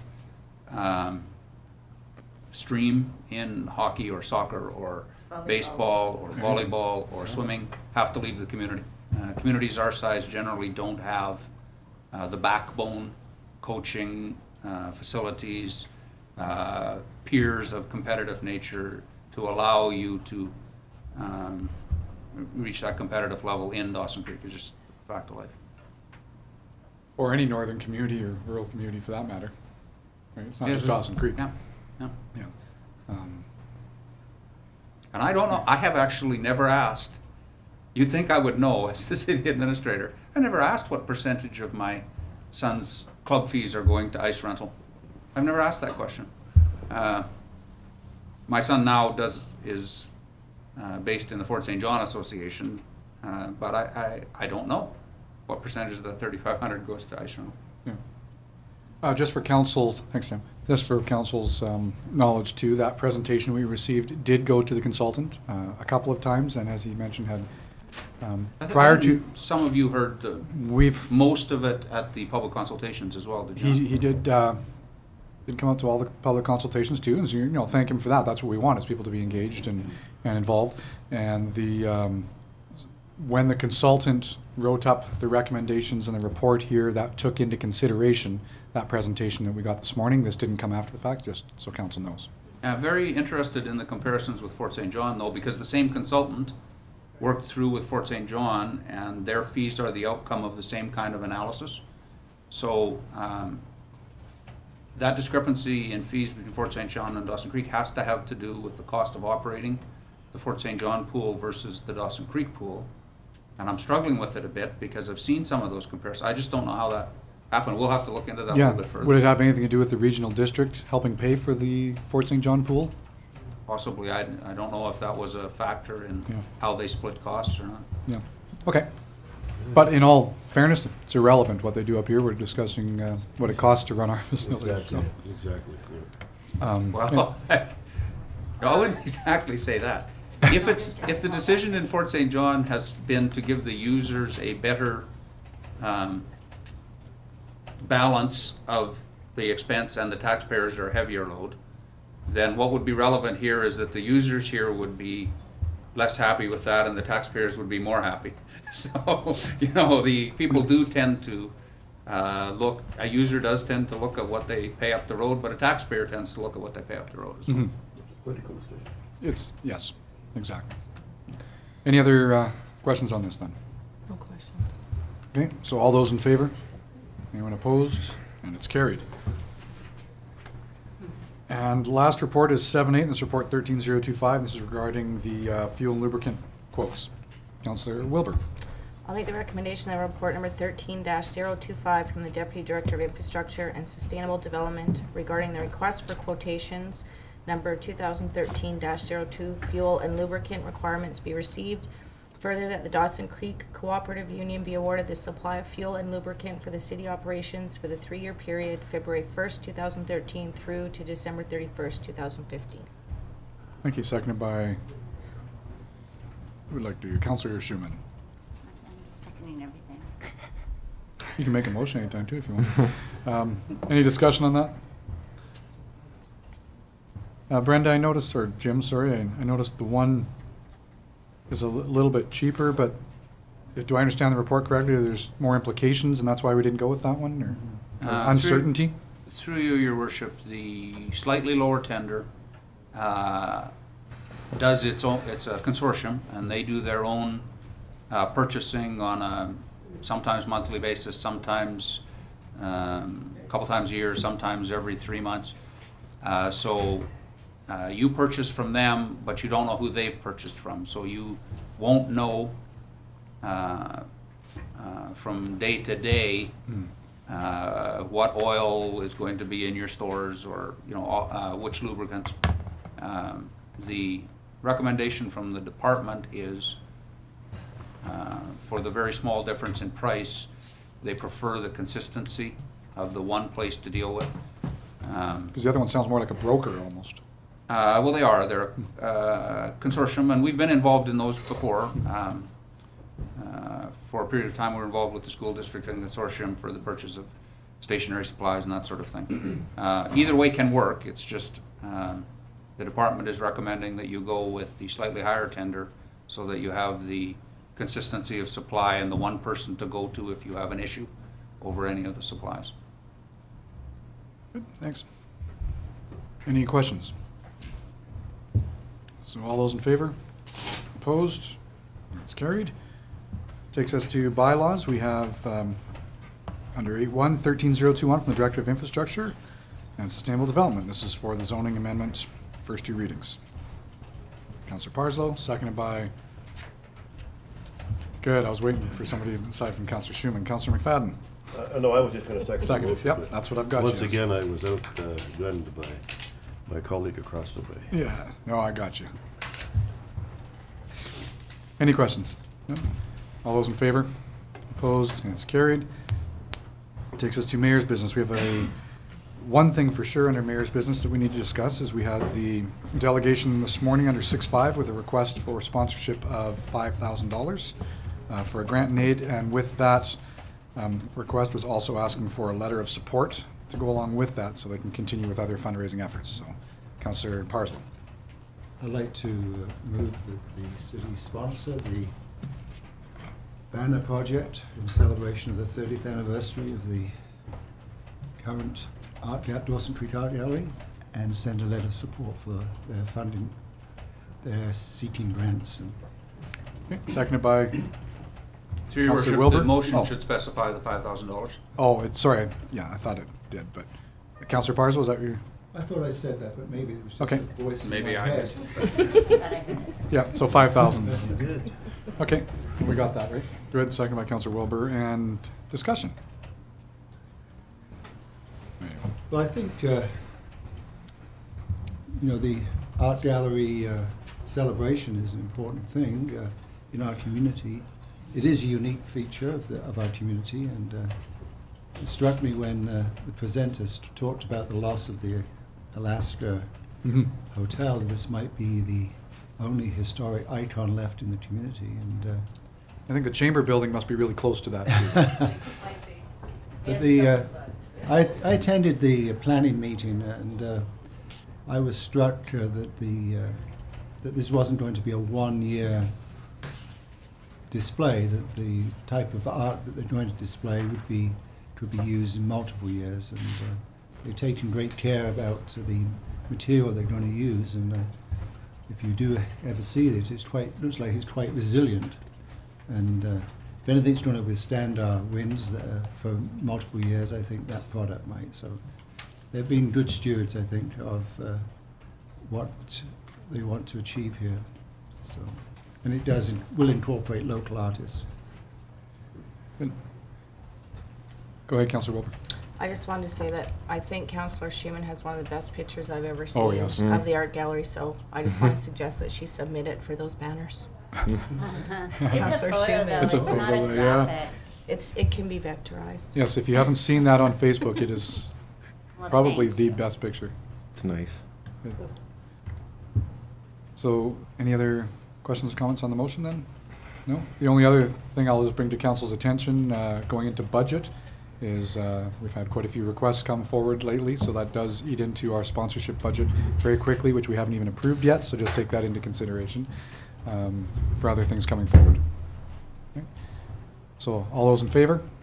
Anyone opposed? And it's carried. Makes them smart. That's right. That is right.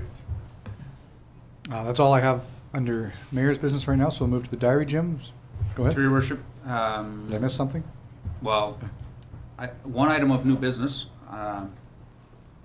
just a heads up reminder to everybody that our church concert is tonight. Oh, yes.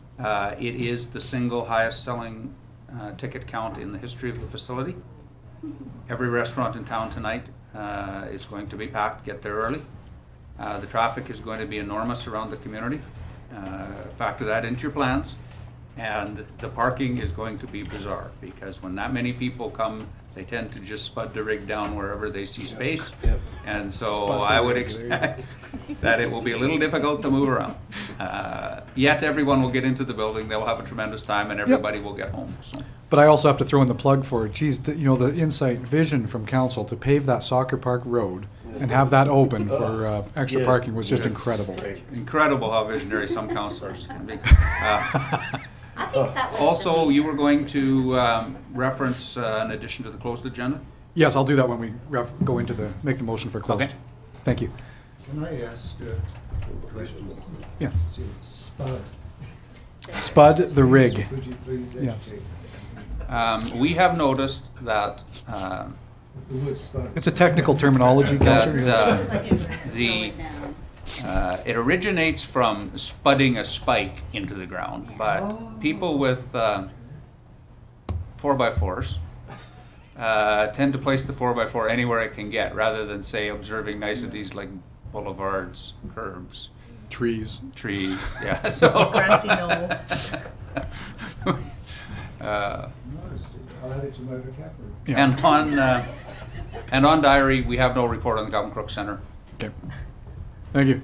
And actually, it should be reminded, so it's well over 5,000 people tonight, so everybody's going to have a fun, safe evening. Another example of what that facility can do for the community. Not, like Jim said, I know my daughter works in a restaurant. She wanted to book it off to go to the concert, and they said, absolutely not, you're working, because we know how busy we'll be. So that's going to be great. And, I If went... you weren't going to the concert, and you felt that you might need a burger at McDonald's or A&W or any of the drive-thrus, I really strongly advise go during the concert, not after it, because that traffic is going to be wound around down to Poos. And statistically, Fort St. John. it was probably 2/3 of the people that are going to be at this concert are from outside our municipal boundaries. I haven't got the breakdown, but my understanding is that it's the usual mix. We have about 1/3 from within our own boundaries, about 2/3 originating elsewhere. Yeah, exactly. And just have to throw in, sometimes we forget how lucky we are, because I drove down to Edmonton for a concert that wasn't coming to Dawson Creek, unfortunately, and had to park probably 3 miles away was the closest parking spot I could get. We were about to walk, but the weather wasn't good, so we actually had to park our car and then take a cab the rest of the way. And then we ended up walking back afterwards, and took us in Edmonton about an hour and a half from the time the concert finished to get to the hotel room. So sometimes we forget how lucky we are when we're frustrating with a bit of... Yeah. Anyway, on that, we'll move to the consent calendar. We have one item there for approval. Councillor Schumann gets to go first this time, seconded by Councillor Malkinson. All those in favor? Opposed? And it's carried. Strategic priorities chart, Jim. Nothing new on the chart, Your Worship, although you will see that one of your items, the fair share report, is being received later today, so that'll be coming off at your next meeting. Yes, thank you. So on that, question answer period, Brenda? Yes, we did have one sign up for the question and answer period. Oh, okay. Andrew Kazuoka. Excellent. Hey, Andrew. Hi. Thanks a lot. What can we do for you? Sorry, I just have it written down here. Oh, okay. Do you think that the selling of drinking water to industry is a good way to ensure water availability in long term?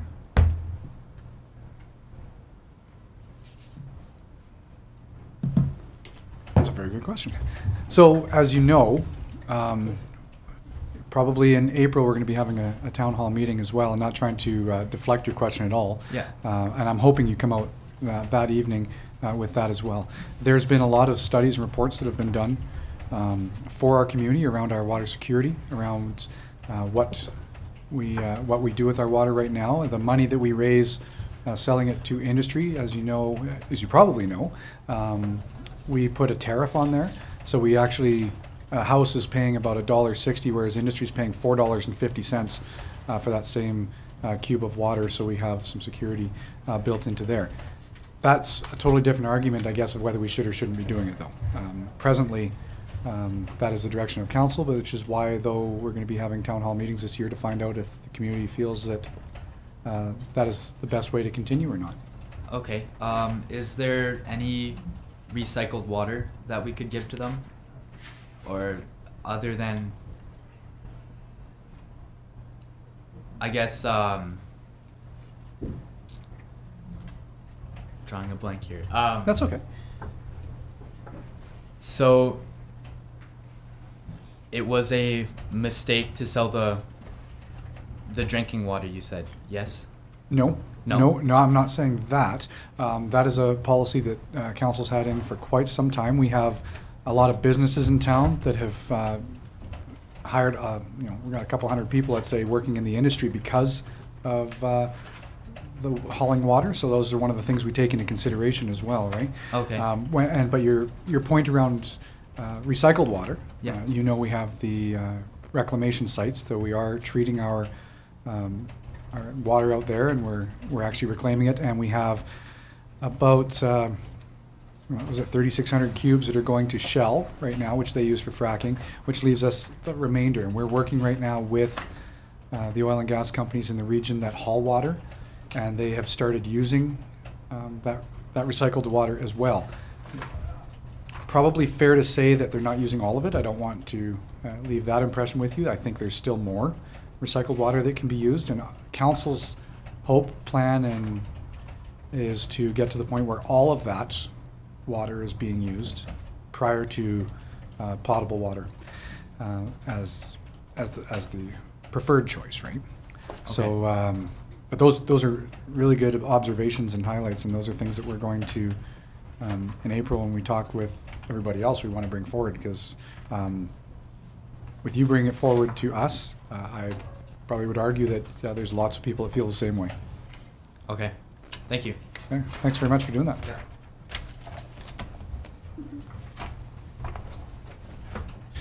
That was good. Actually, great way to end. No committee of the whole today. So media question period, I think we'll just wait till after that.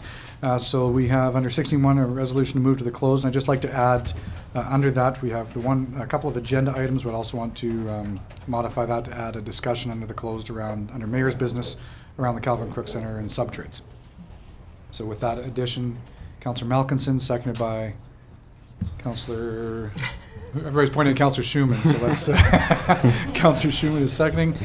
And with that, we'll go into the closed, and thank you very much. Okay, well, welcome back. I hope everybody had a good lunch break. It's 1 o'clock, and we'll call our first budget meeting for 2013 in order. And you notice by looking at the agenda, there's not much on the agenda other than we have the budget package. So I want to take this opportunity. First of all, does everybody have it in front of them? Yeah. If not, we have it electronically. This is the first opportunity we have to go through it, to ask questions if need be, but I think more importantly to thank Shelley and staff first of all, because we know how much work's involved in earthly planners to compile all the information and decisions that council has made to date on our perceptions for putting together the 2013 budget. Process again this year. We have a couple of meetings like this, and then our first town hall meeting in March. This meeting here obviously is kind of the first chance just to kind of look at this. I would not be surprised, but it's up to council. If there's too many questions, I think we really need to look at it and absorb it. But I just want to first of all thank again Shelley. I know when I read through this weekend, it takes into consideration all the things that council was talking about, and lots of backup documentation and assumptions around where we got to the numbers and the suggestions that we have for council to look at. So I'm not sure on that, Shelley, if maybe you want to just kick off. I know we've got the summary there, but I think more importantly is just the council understands some of the direction we've given to put this together. And so thanks for compiling it. I'm going to turn it over to you for a second. You're very welcome, Your Worship. So today's meeting is basically where staff presents the draft plan to council, mayor and council. And it's the first opportunity to discuss basically where the money comes from, how it's spent, how you want things changed. Everybody puts in their opinion, and basically we go from there. It's an opportunity for discussion and debate. The next meeting is February 18th. It's 2 meetings out of 6, and then March 5th, as the mayor said. The plan, as you've changed it, or proposed to change it possibly, goes March 5th, and then we have 2 more meetings after that where a 5-year plan is drafted and taken to public consultation again on April 23rd. And then by May 13th, we will ask mayor and council to adopt a 5-year plan and a tax rate bylaw. So basically to simplify things in the package, it sets out council's strategic priorities, where the city gets its money, and the spending plan for 2013. That's it in a nutshell. All the other information in the package is basically analysis that supports the recommendations that we as staff put forward to you on tax rates, revenue forecasts, service spending, and capital investment. So if everybody has the package up, on page 4 is the draft plan in a very summarized form. And basically outlines council's strategic priorities, water security public meetings. That's where council and staff will be providing information about water security to city residents through public meetings, so that future upgrade decisions are made after community consultation. The fair share funding report, council will be receiving it, reviewing and discussing how the city uses fair share funding after public input is considered. The consultant is coming today at 3 to present that report. KPAC future expression of interest, after KPAC moves out into the Calvin Crook Center for the Arts later this year. The old Grandview building will be derelict and empty, and council's looking at future opportunities for the property. Council's also looking at curbside recycling and are going to hold a number of public meetings to see what the community thinks about that, as well as looking at a transportation plan and transportation network for the community. And that was decided at your strategic priority session on January 7th and 8th. So some of the principles that were used in compiling the draft were to keep tax rates stable and affordable. Residential tax rate is proposed at $5.16. This is no different from the last 4 years back to 2010. The commercial, major, and light industrial tax rates are proposed to be set at $17.25, and that's down from $17.50. Also is proposed to maintain the service provision levels that are in the city's service policy. Operating revenues are estimated at $40.4 million. It's very comparable to the 2012 budget, and operating expenditures are estimated at $34.9 million, and again, that's very comparable to the 2012 budget. The capital plan is basically to address capital infrastructure upgrades in a timely manner, and the draft proposes 20.9 in spending. 17.5 is new spending, and carry forward spending of unfinished projects is 3.4 million. Also proposed to assist with that plan is 2.79 million in new debt for road, storm drainage, and sidewalk upgrades, 5 million for the sewer trunk line upgrade, and 3.5 million for a treated water reservoir, and that's to service growth. So a total of approximately $32 million in capital works this year then, if all of that went through. No, 20.9 includes. That's included then, okay. Yeah. That's just part of the funding of that capital plan. Okay. And then it's also proposing to maintain sufficient surplus to ensure long-term sustainability and flexibility. Right now, when we put forward the plan, the draft, there's a number of items from year end that aren't finished, so it gives us some opportunity for flexibility, for changes, as well as to ensure those transactions are recorded correctly. And ending surplus is estimated at 15.6, and 2.5 is in operating, 1.9 million in appropriated, and 10.1 in capital reserve funds, 1.1 in statutory trust reserves. Did you use the expression capital reserve funds? Yes. So the word reserve should put in there. Pardon me? So I should insert the word reserve in between capital Yes. and funds, yeah. Thank you. So that's things like sanitary sewer, sewer and water, whatever the term is. Yeah, funding for future capital. Yeah. A large portion of those reserve funds are in the water fund. Yeah. And that's because the city's been putting away money for, this is probably the third year. Yeah.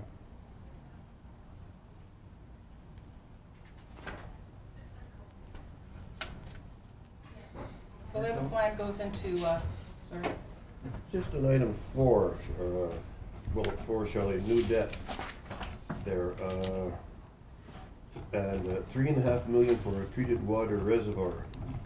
That's just the design cost, isn't it? It's not the reservoir. This is a project that was put forward at the request of a treated developer. water. I'm sorry, treated water. Yeah, it's basically on the Loran Reservoir property.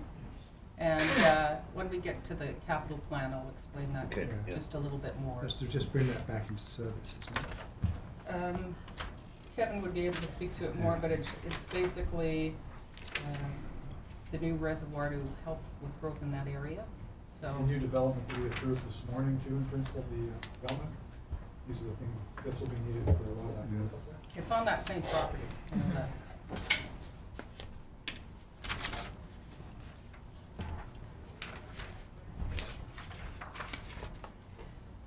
So basically, to go through I talk a little bit about process throughout the document, but to take you through the package,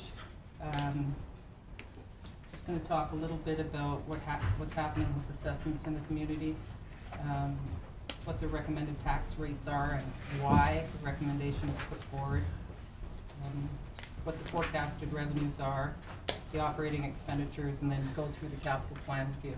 And maybe we'll just stop at each of those sections to, if council has any questions. on each section.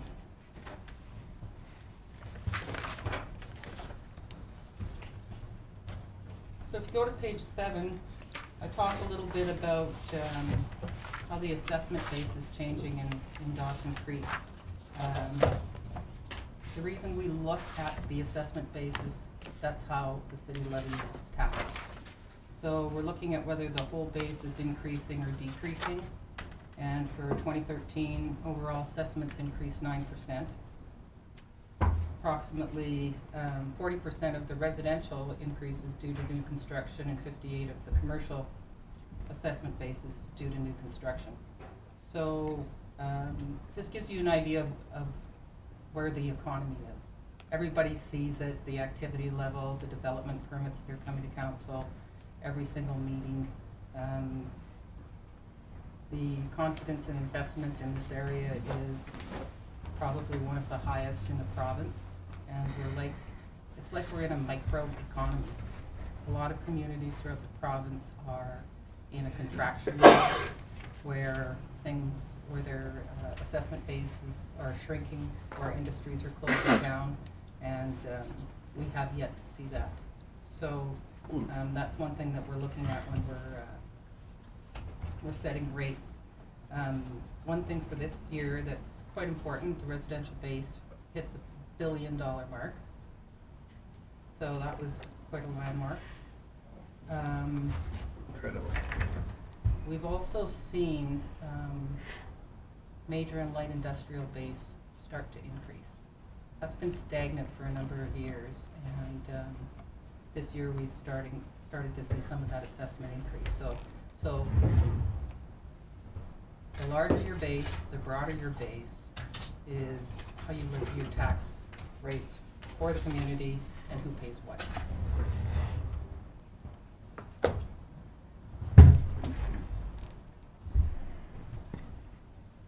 Now, the other thing about increasing assessments is everybody sitting at the table today knows it also causes pressures on infrastructure that's used in the community to support this growth. We've seen some of that this year with the water usage, with the sewer trunk line.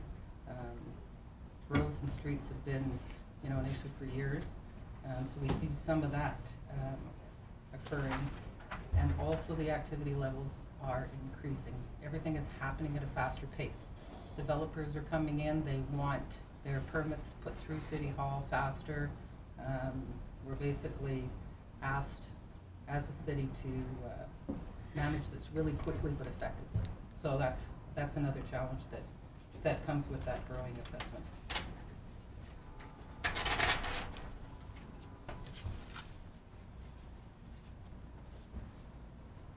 The other thing I think that's noteworthy is in Dawson Creek, the assessment base is 98% residential and commercial. The major and light industrial, the farm, all those other classes, utilities are very marginal when you're looking at where the tax is coming from, so that's one thing to consider. Average residential assessment for 2013 is $233,000, and for commercial is about $388,000. So that gives you an idea of the value of we call it an average single-family dwelling, and we use these averages when we're doing the analysis on affordability, on how much the tax bill will be for 2013 on the estimates.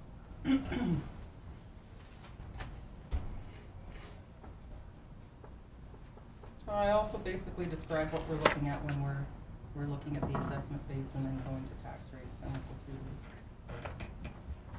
So as I said, originally the proposed residential rate, $516, that's a 0% increase. The proposed commercial, major and light industrial rates at $17.25, that's a 1.4% decrease. Proposed utilities, $43.13, that's because it's regulated. 2.5 times whatever the commercial rate is. Is that your wake-up call, Terry? Well.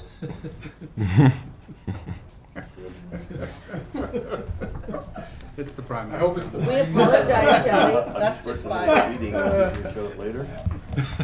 Thanks. My apologies, Ms. It Wolf. probably woke everybody up, so Apologies, Ms. Wolf. I'll turn it off. that's And fine. if the premier phones, Only Terry can get away with that, too. you'll just have to wait. What were you saying, Shelley?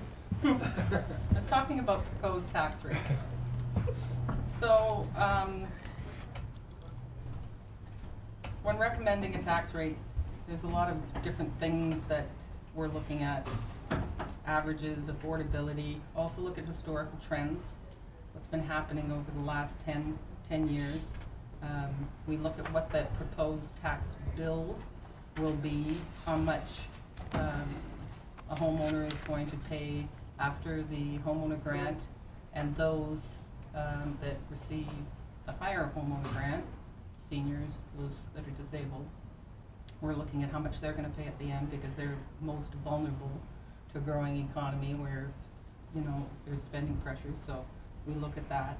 And then we also look at the ratio between where the money comes from, how much is coming from the residents and how much is coming from the commercial side of the community. So after looking at those, basically on the affordability analysis, 94.25% of residents will pay less than a $300 increase. And this increase equates to $71.82. If you look at the tax bill, estimates, we don't have other governments' tax rates yet, but based on an estimate of 2%, with a regular homeowner grant, the tax bill is estimated at about $1,800 or $149 a month. And with the higher homeowner grant is $1,500 or $126 a month. So we're basically recommending that this tax rate remain because it does meet all the tests of affordability. The trend over the long term is affordable, and the tax bill at the end of the day is reasonable.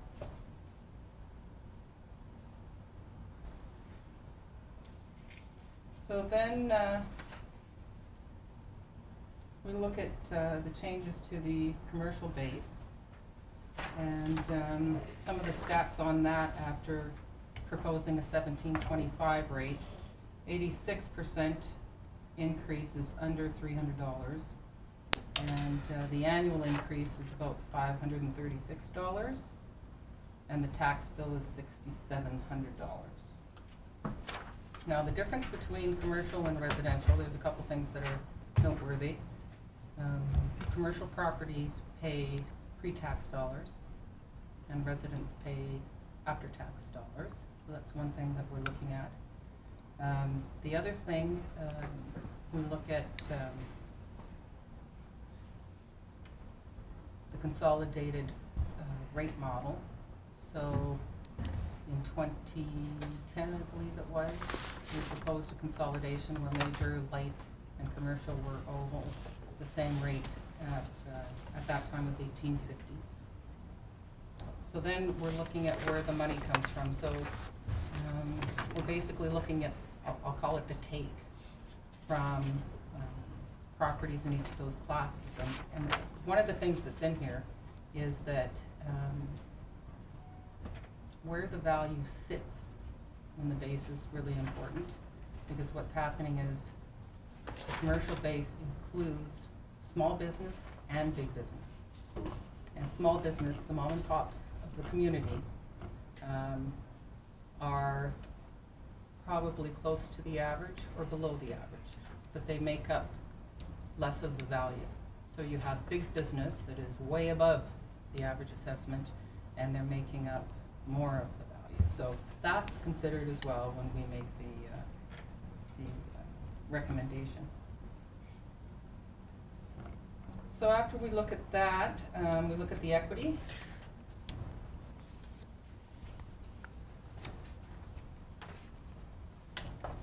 And for 2013, 50.4% comes from residential and 49.5% from business. And I looked at that this year for the first time because of the increase in the major and the light industrial components of the base. And that shows great equity, and that's what we've been striving to achieve over the last number of years. Now, in the mix of residential to non-residential, so that includes your major, your light, your utilities, 48.12 comes from residential and 51.88 comes from non-residential. And that's starting to split a little bit, and I think it's because you're getting more increase in your major and light part of your assessment that's included in the non-residential.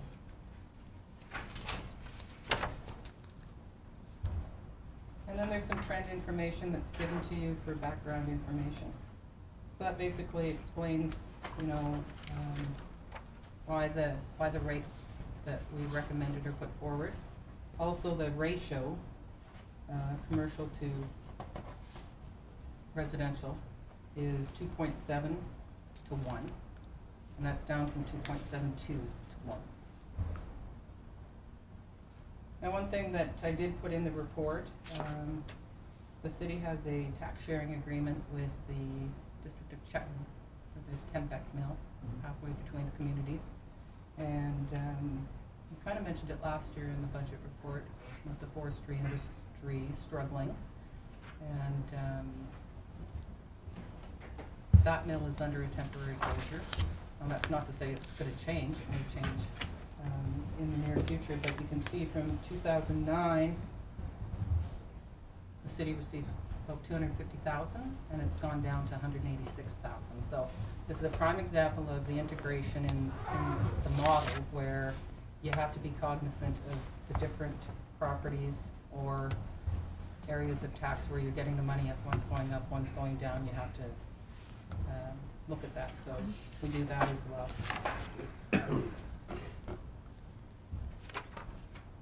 Does anybody have any questions at this point? Yeah, I do, but I thought you wanted to go through the whole report. We can stop if you like. Doesn't matter.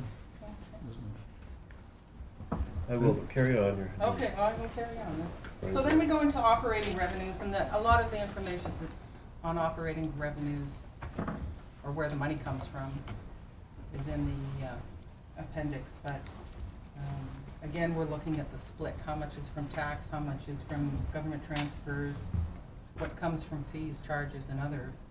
And you'll see a little bit more comes from taxation this year, and a little bit less from government transfers and a little bit less from fees and charges.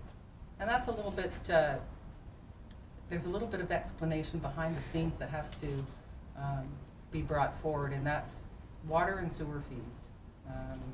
On the sewer fund, because we're comparing one year to the other, last year with the water reclamation facility, we overestimated the amount of revenue that was coming from the facility. Okay. Now that didn't affect last year's budget because it was a revenue in and an expenditure out, and about half of that was a $2 million budget line. Half of that was non-cash. And that's one of the other things that is coming into accounting and budgeting, is that we're getting into accrual accounting where you have non-cash items effects being reported in your budget, but you need to look at the cash side of it because that's how you tax. So that has to be taken into consideration as well. On the government transfers, in 2013, fair share increased by about $1 million, but we've seen decreases in other areas. So I just encourage everybody to look at the background information regarding those changes. Also 2013, user fees for the second phase for water and sewer increase is coming on, already came into effect January 1st. So that's basically increasing those fees, but again, that's outside of the general fund. Appendix D goes into spending.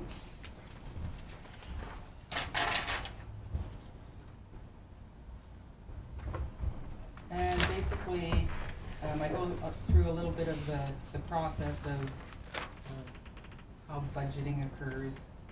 And this year, what I did include in the package was looking at spending a little bit differently. I categorized it in the essential service, the important service, and the discretionary service. Because there was a lot of talk about core services versus discretionary. So I wanted to see what that looked like, and the graph basically shows you it's pretty much level in all those different categories of service provision.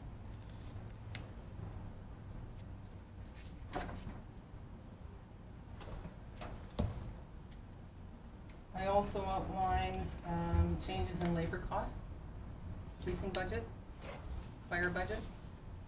They make up a really big portion of the city's operating budget. And basically the city has 25 authorized members for the police department, and Sergeant McDonald's requesting an additional staff member, so I'm going to look to council for discussion on that. Fire department is under contract, and it gives you a little bit of the detail about the changes and the changes that we don't know yet. And also, the chief has put forward the recommendation for 2 floaters, and that came from the fire master plan that was approved a couple years ago. And the reason for those changes, there was something in the fire master plan that said, you know, the city needed to, I think it was about 3 to 5 things.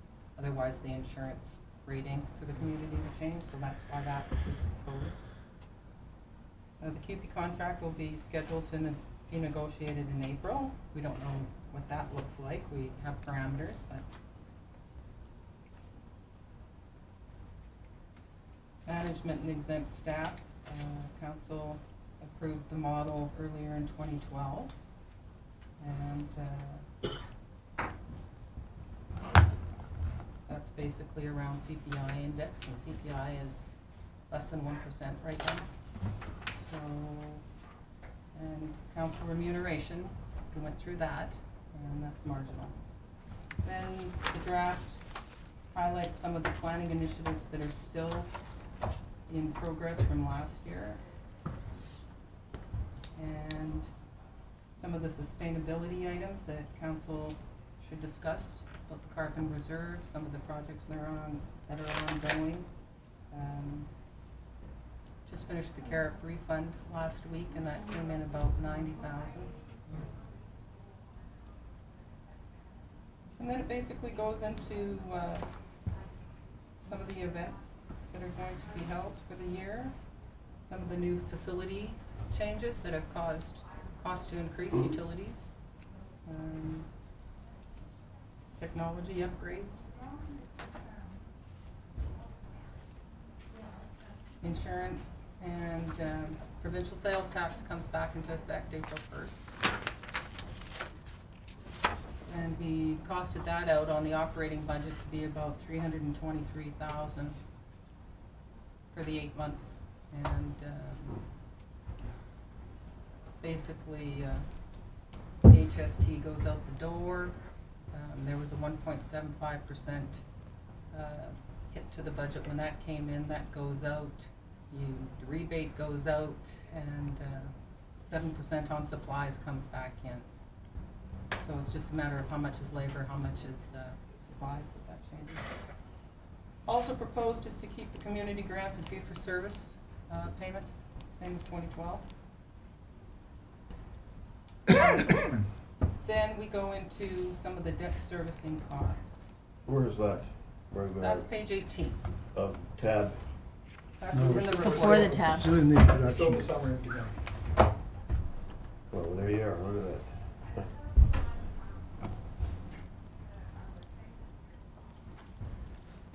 Now, there's 2 things on the debt servicing that I just want to comment on. And this is the first draft. This is 2013, so we haven't costed it out over After the debt comes in over 5 years, we usually have a forecast schedule that you can look at. That still has yet to be done, but based on the end of 2012, the city has used 59% of its debt capacity, so 60%. And then we basically bring on the authorized debt, and through 2013, we'll go through the process. And anytime you add new debt, it goes out to the electorate through the alternate approval process. So that debt is broken down into the general fund, the water fund, the sewer fund. And some of the general fund debt comes off this year. Big portion of the last year of the 5-year short-term debt on the multiplex. 2013 is the last year on that. That was a big portion. And then some 10-year borrowings come off. So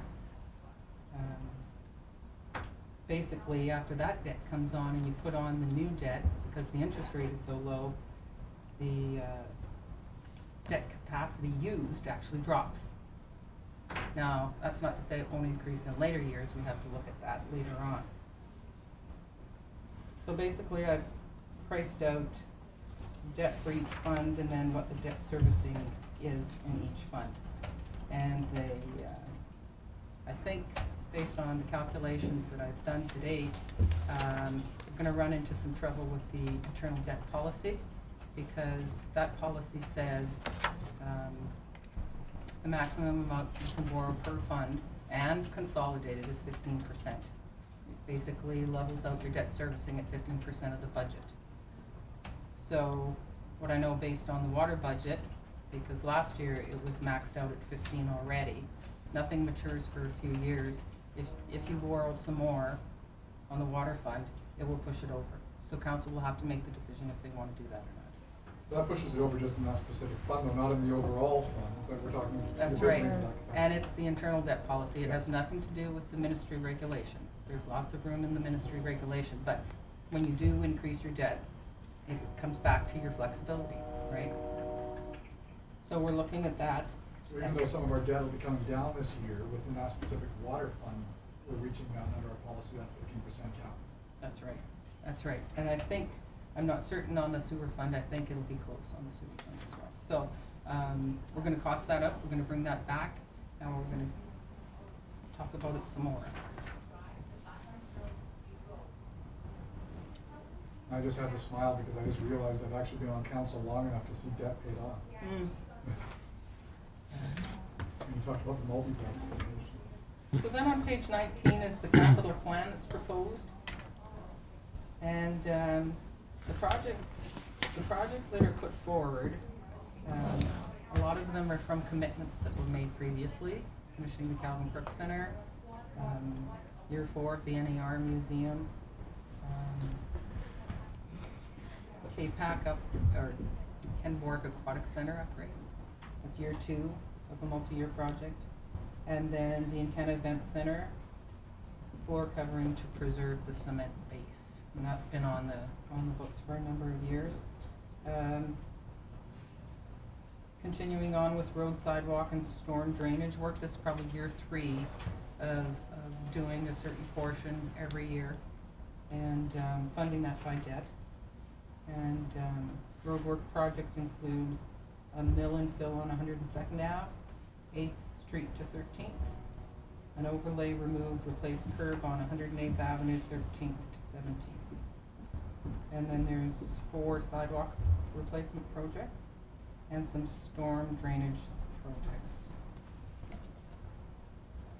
In the water fund, it's the regular annual upgrades, and then a project that is put forward by the Director of Infrastructure and Sustainable Development is to do with Highway 4 lane project. That came forward from the Ministry of Transportation. They're going to dig up the road, so we might as well do that work while it's being dug up, and that's 85% funded by Ministry of Transportation. So then we have a $4 million new treated water reservoir. And as I said previously, it's at the request of developer to service growth in the north end of town. That will have to go through the alternate electoral approval process as well. And we'll also have to look at development cost charges, because approximately 1.8 million will be subject to those charges, and we have to basically apply it through the system if it's approved. We're proposing to continue with setting funds aside. 2.4 million in the water fund for the raw water reservoir and water treatment plant upgrades. And then in the sewer capital fund, projects of 5.69 are proposed. The big one being sewer trunk lines. And council approved going forward with the design. And the reason that the whole project is put in there this year is because of the time it takes to go through boring. You need that authorization before you begin work. And you can authorize the borrowing and not go through with the work if that's what you decide. That's something, but if we put it through, then it's in place to carry that out. And then there's also about 3.5 million left in carry forward projects from last year that were not completed for one reason or another, whether the equipment didn't come through, whether we couldn't get a contract to do the work. There's some, the Calvin Cook Center, all those are out there. And then I've also put forward the deferred capital list, and that's for council to look through line by line to see if there's a project in there that you think should be included in the plan. The only reason why it was put on the deferred list is because of funding constraints.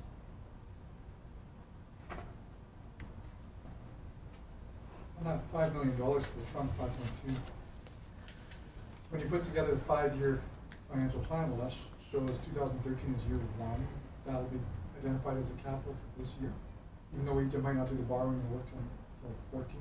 That's right, and then it will change every year. You have to update it with the most current information. So it looks like it might come on at 5 million next year too, but then it'll be presented as this is a carry forward. Okay. We talk about new spending versus carry forward spending. And then just an estimate of what the carry forward surplus and future reserves are at the end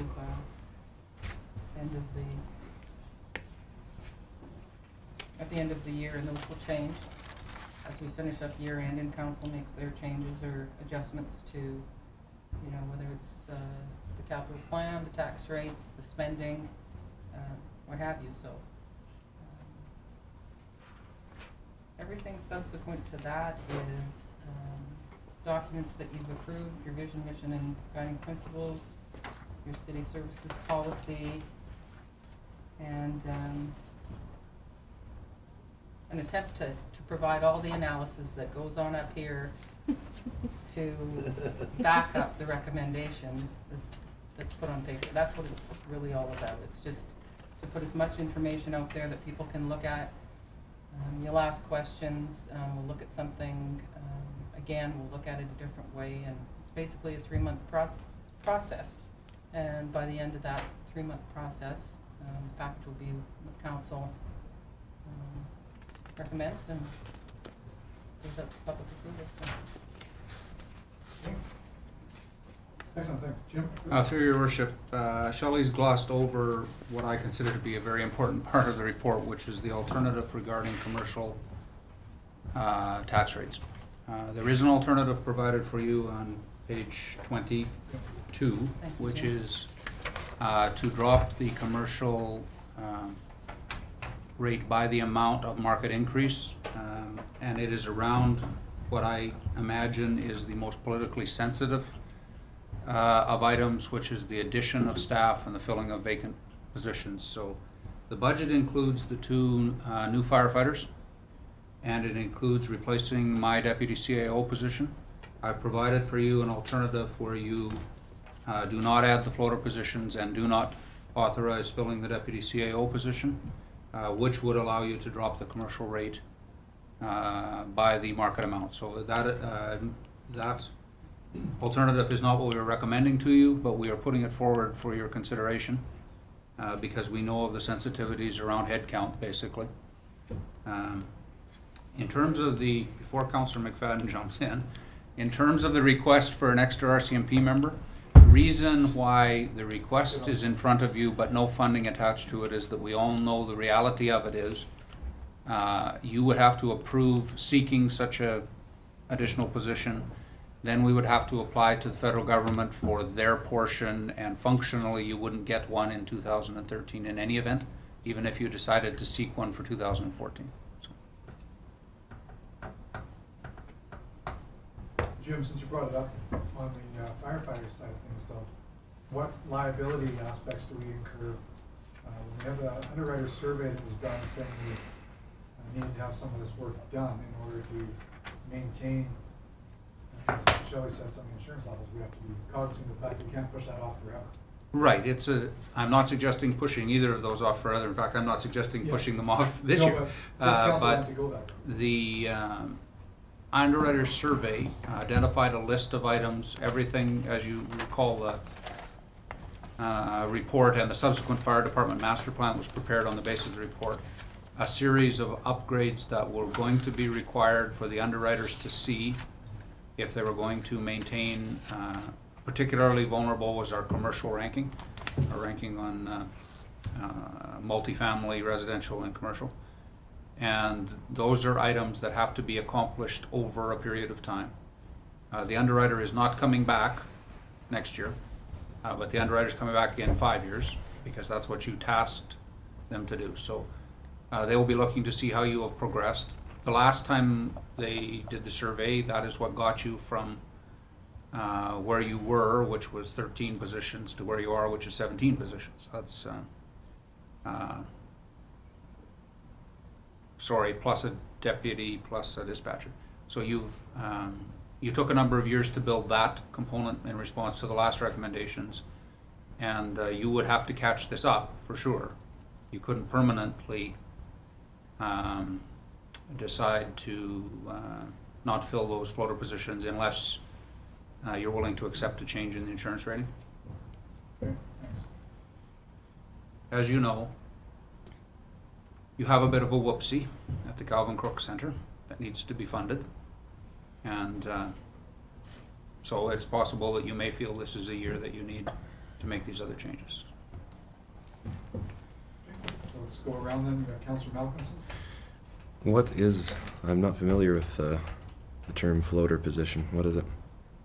The recommendation from the fire underwriter and the solution to identify the subsequent fire department master plan was that your minimum staffing component should be 3 on a shift, which is the purpose for having 4, but functionally you were having 2 on a shift because of the senior nature of some of the employees and their holiday entitlements. And so the solution was 2 floater positions that would fill the holiday requirements, so that you never had less than 3 on a shift.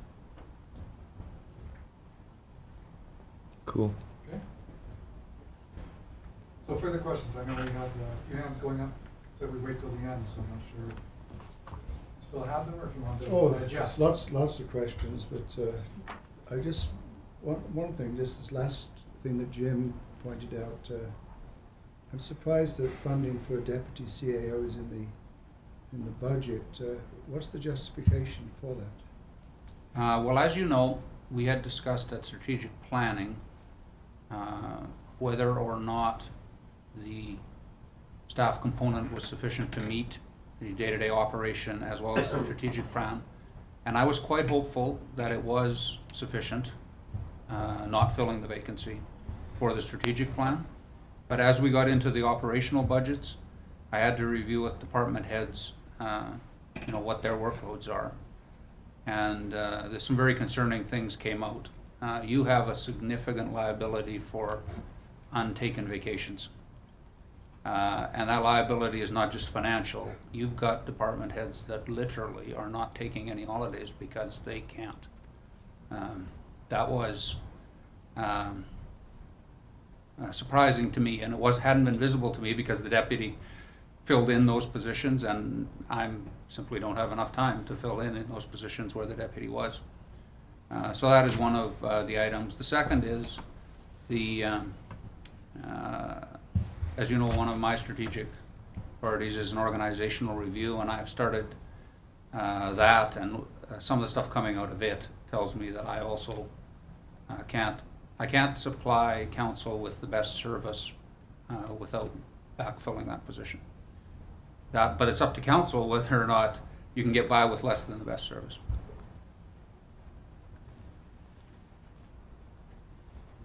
Councillor McFadden, and then we'll jump around. Just my, I'm sorry, did I cut you off? No, at all. My question was about the debt, Shelley, on page 4, I think it was. How much debt is coming off in 2012 and 13? How much did we put on? So at the end of the day, are we up or down debt-wise? Does that make sense? Total will be up. Okay, where is that? Is that in this binder somewhere here? No, nope, that's not in there yet.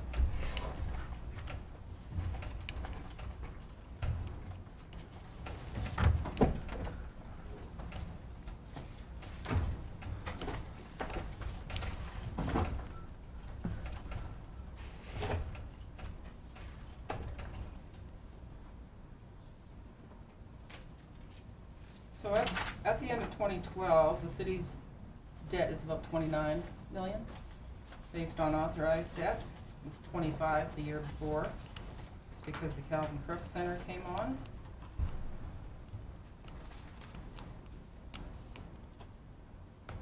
So I don't have the 5-year with the new debt, but I did do it before we put on the new debt. So in 2013 compared to 2012, it was plus 188.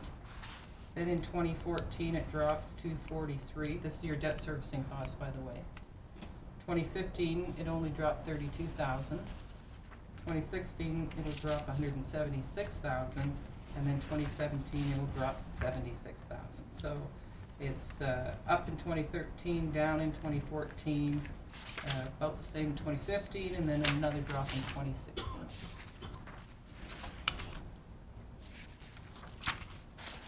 Then I noticed on our services chart that discretionary spending is $10 million, and the important is a lot less than that. Mm-hmm. That's so if we wanted to save a few bucks, I don't know what page it's on. I think it's the reverse, is it not? Sorry? I think it's the reverse. Is it? Well, it's talking about important, Jim. Oh, well, important, that's, Discretionary. Page 102. I'm sorry? Page 102. That includes water and sewer. And then 103 takes up water and sewer. And one thing I just wanted to highlight for council is, on that list, I've also included the debt servicing that is related to discretionary. So that's debt on the multiplex, debt servicing, on there was some ball field debt. yeah, however, when you're looking at it, you have to look at essential and important combined. Important is a low number because when council ranked, council tended to rank most things as either essential or discretionary, and only a few in the middle at important, so the few cost centers were ranked as important. But what you really need to be looking at is the combination of essential and important, which is your determination that those items are more core to you than discretionary.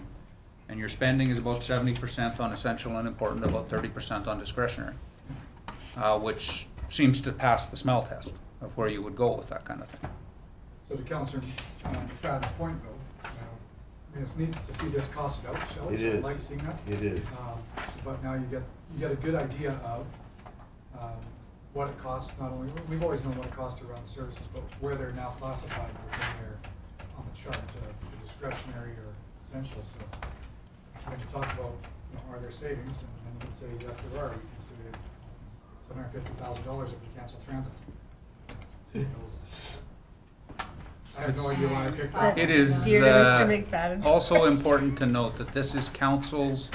We went through that services policy originally. We reconfirmed it this year.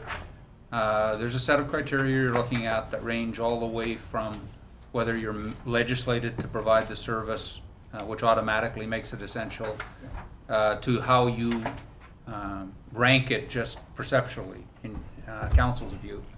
And you get these rankings, but there ought not be any service on this list that you don't have citizens that want and that you wish to provide. There shouldn't be anything in the list on any category that is simply a throwaway that nobody uses and you guys don't particularly want to fund. No. So in the discretionary, you've got the arena. And in the important, you've got the library. That doesn't mean that everyone in the community thinks that the library is more important than the arena. But you bring up a really good point. So anytime somebody suggests that you cut anything out of the budget to this year, the reason why they're in there is because user groups or community groups or councils in the past have said that this is important for the fabric of the community. And before any of that would be changed, I would assume council due diligence would be to go back to the community to say, we're thinking of it. Case in point, we looked at cutting community grants in 2009 or 10 to some groups, and it was really exciting. That was the best turnout we've ever had at town hall meetings. So, not saying it can't be done, it was just through the proper process. I think we have to look at it. Anyway, that was my little soapbox. That was the page I was looking at, but I can't find it, so it doesn't much matter right now. Page 14, Terry? Sir? 14? 14, page 14? Yeah. Oh no, sorry. 15. Go to 15. Yeah, page 15. Thank you, Counselor. This is where it shows 30% for discretionary. $10 million we're going to spend this year on discretionary services. Yes, which is on that same page that Shelley was Well, broken down. page 102 was far too small of printing. Your worship. Understand. I know. For me, anyway. It's getting that way for me too. I used to do everything in 8 font. I didn't have glasses before I started to do readers. Yeah, so actually on that point, Councillor McFadden, Shelley has included debt repayment as well. So of course, you have recently been investing in areas that are categorized as discretionary. So that would be the South Beach Community Multiplex, the Calvin Crook Center. You've been investing in discretionary areas, so the debt payments are showing up there. And where does the airport fit in on this chart? Discretionary. Excuse me? Right next to BC Transit, it's just on the discretionary chart. And that airport is $1.2 million, if I remember, on the discretionary chart under this year's budget. to the capital operation. Right? That's the 1.3. gross. 1.3? Oh. That's not the net though, is it? No, and there's a lot of fuel sales that come Yeah. off, and, Yeah. I mean, that's part of when you're looking at data. Like, what are you looking at? Are you looking at gross spending? Are you looking at net spending? Are you looking at where user, I mean, there's charts in there that show, you know, fees and services, that apply to different, areas. We look at government transfers that are applied to different areas, so, That's a good point, but that's under most of those, under the discretionary, that's not taking into consideration No, transit passes. yeah, I'm just saying, I was things. surprised, a little surprised, I should have known that it was, the discretionary was that high, that's all I'm saying, just an observation. Councilor Parzo, you have another question? No, Oh. a statement, I guess. He's gonna give me a shot right now. No. The service review, you know, it was certainly reviewed, and the majority of council affirmed it. What is in core and what is important and what's discretionary is a highly volatile, subjective stuff. I mean, so much of what happens in core may be core, but the style in which it's done, or some of the things that are done within it, is certainly open for review. Nothing's untouchable.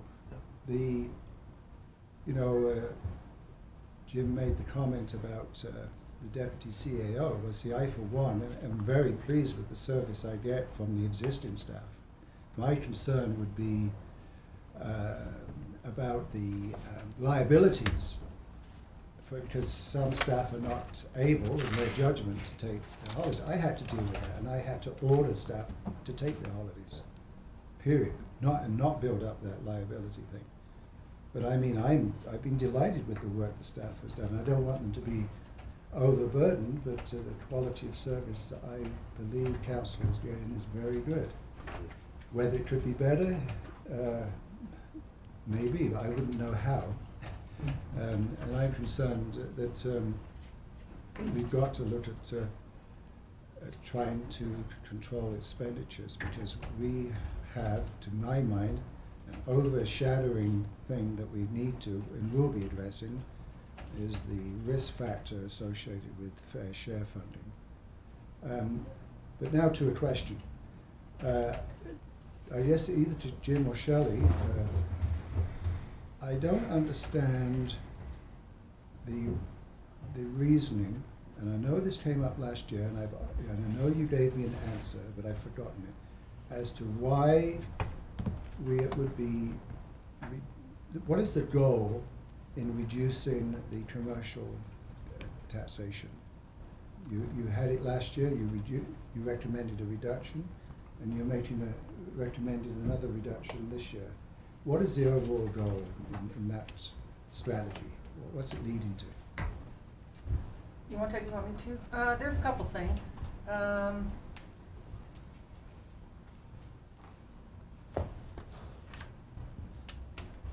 When you look at the market to the new construction, the market value of that base is still high. You have mom and pops businesses included with the big business, so you don't want to burden those taxpayers so much so that the tax levy on the small business is such that they can't do business. I mean, that's one of the things that we're looking at. The equity of where the money comes from is another thing that we're looking at. So all those things together, we're just trying to level them out. Now I'm going to go to one page, and this is totally up to council. And the thing with assessment, we don't control assessment. No. So you might get a lot of the properties in that mid-class, but you might get one that's spiked because somebody sold their business. So they're going to have a really big tax bill, right? So you're going to hear from those people. But if you go to page 49, pardon me. Page 49? Yeah.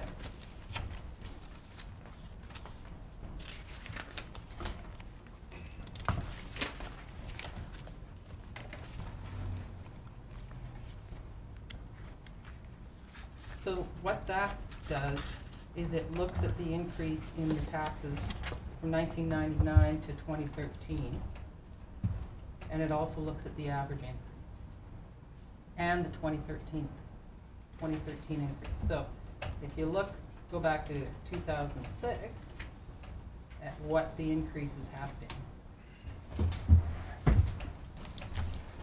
What's affordable is very subjective.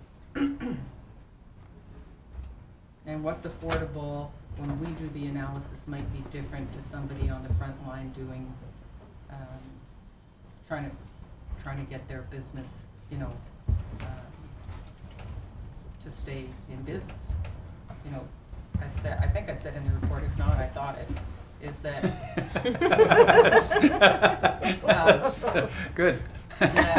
No, is Clears that, it up. the oil and gas industry is having a great impact on this community. And if you're tied to the oil and gas, you're doing really well. If you're not, I think there's some businesses there that are struggling. But their assessment and the cost to them have gone way up because of the impact of the community. That's right. That's right.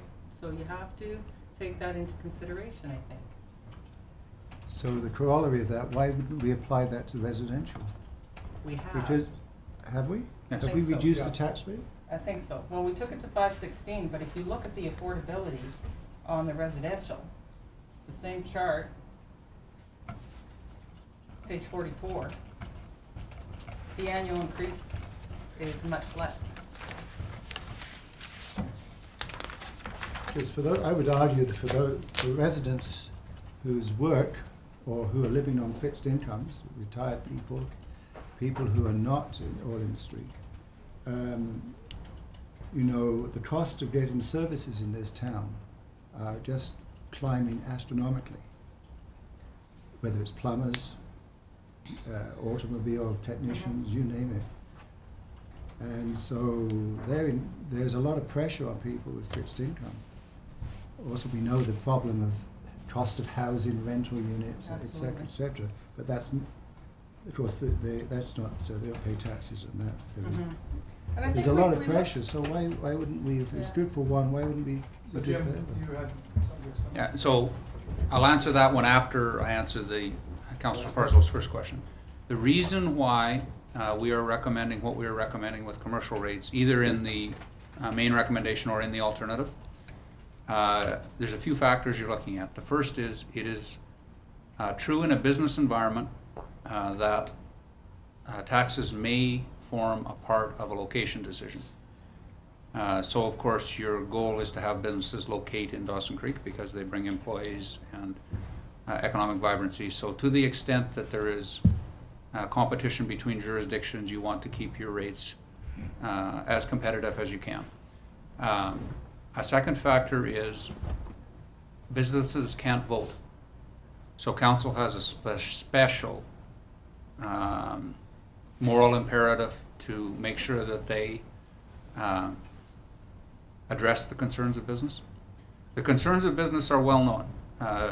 They have extremely effective lobby groups, and there is certainly a generalized belief in the business community, in Dawson Creek, throughout this province, throughout this country, that businesses should not be taxed.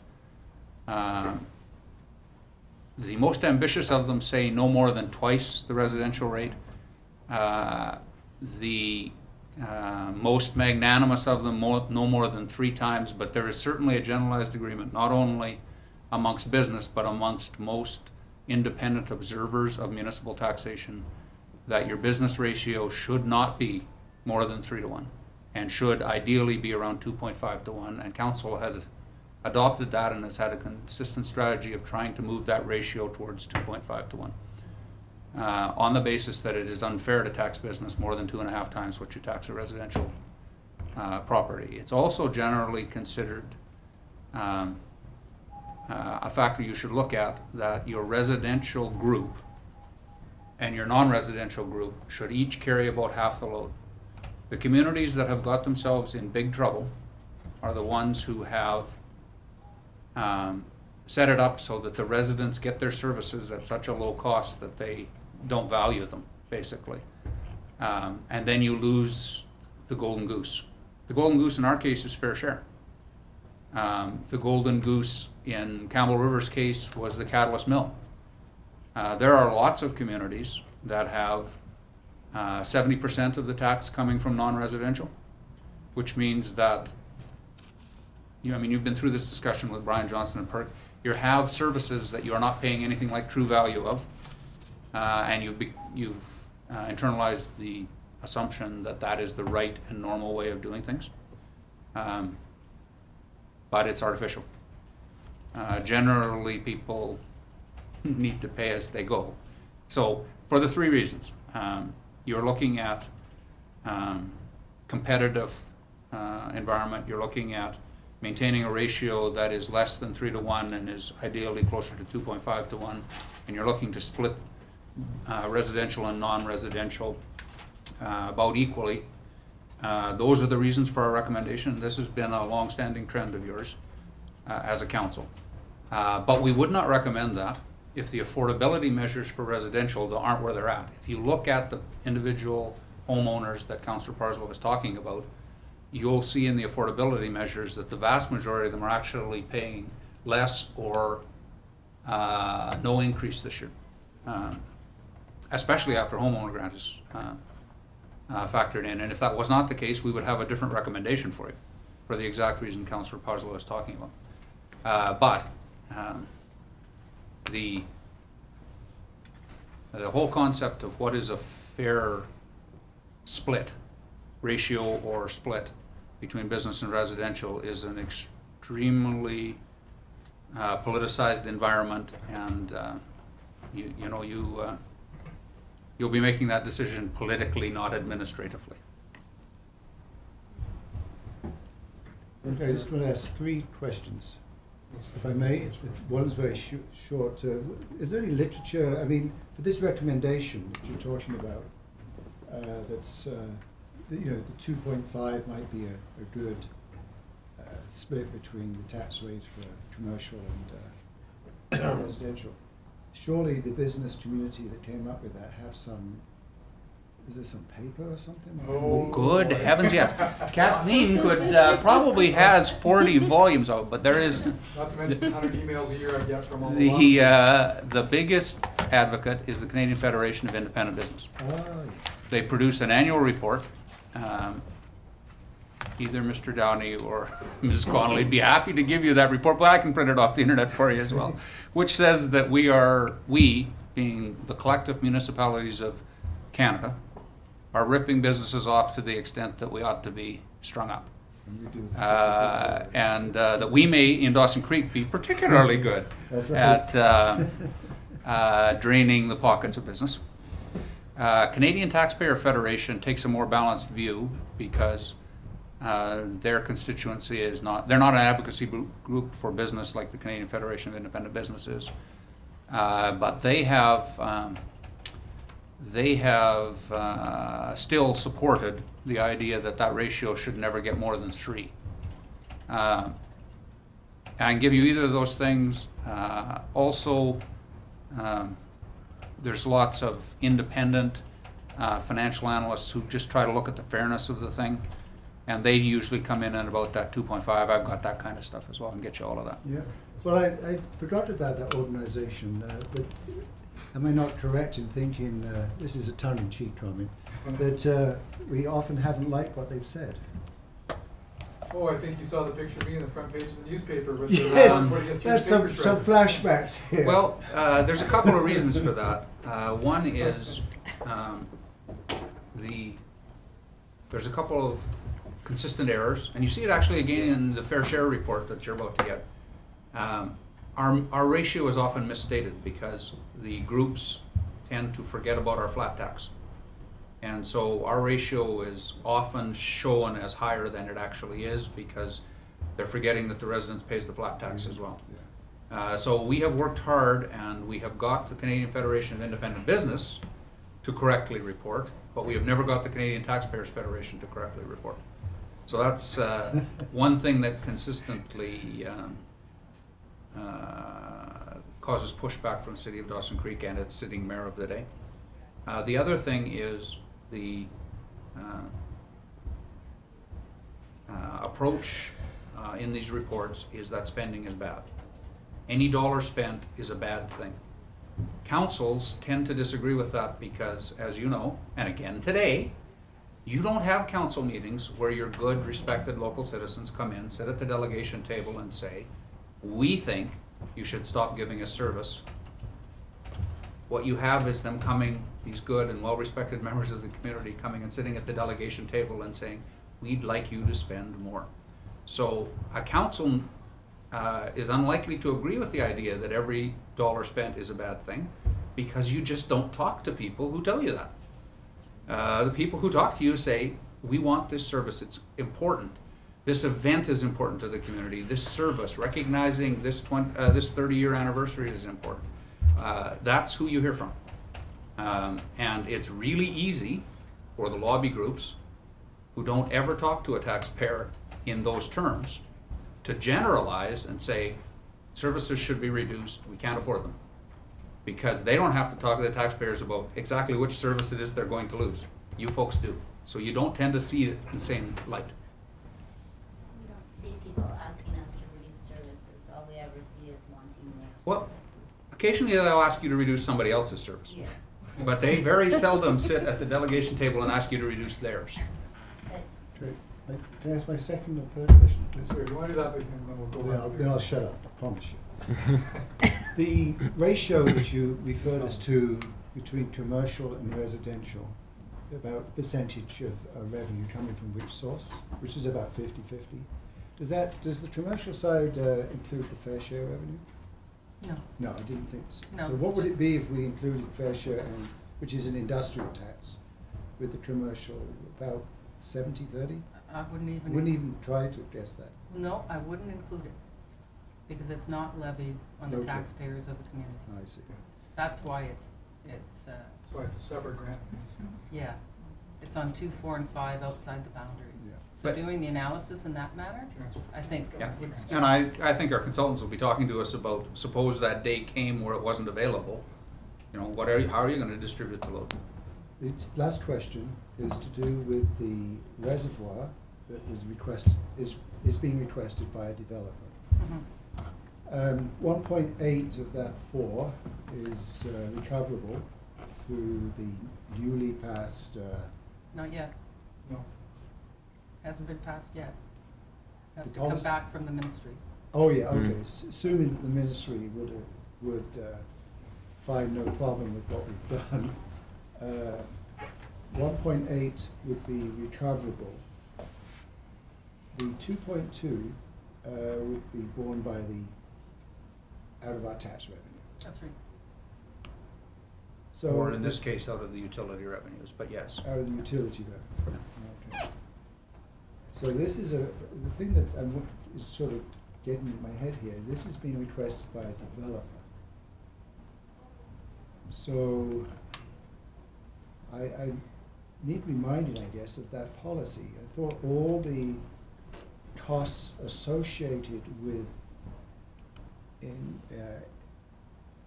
putting in water lines or capacity was going to be covered by that policy. I know where you're coming from. This project is not 100% because of this development. We can't put the whole thing to the water cost charges for them.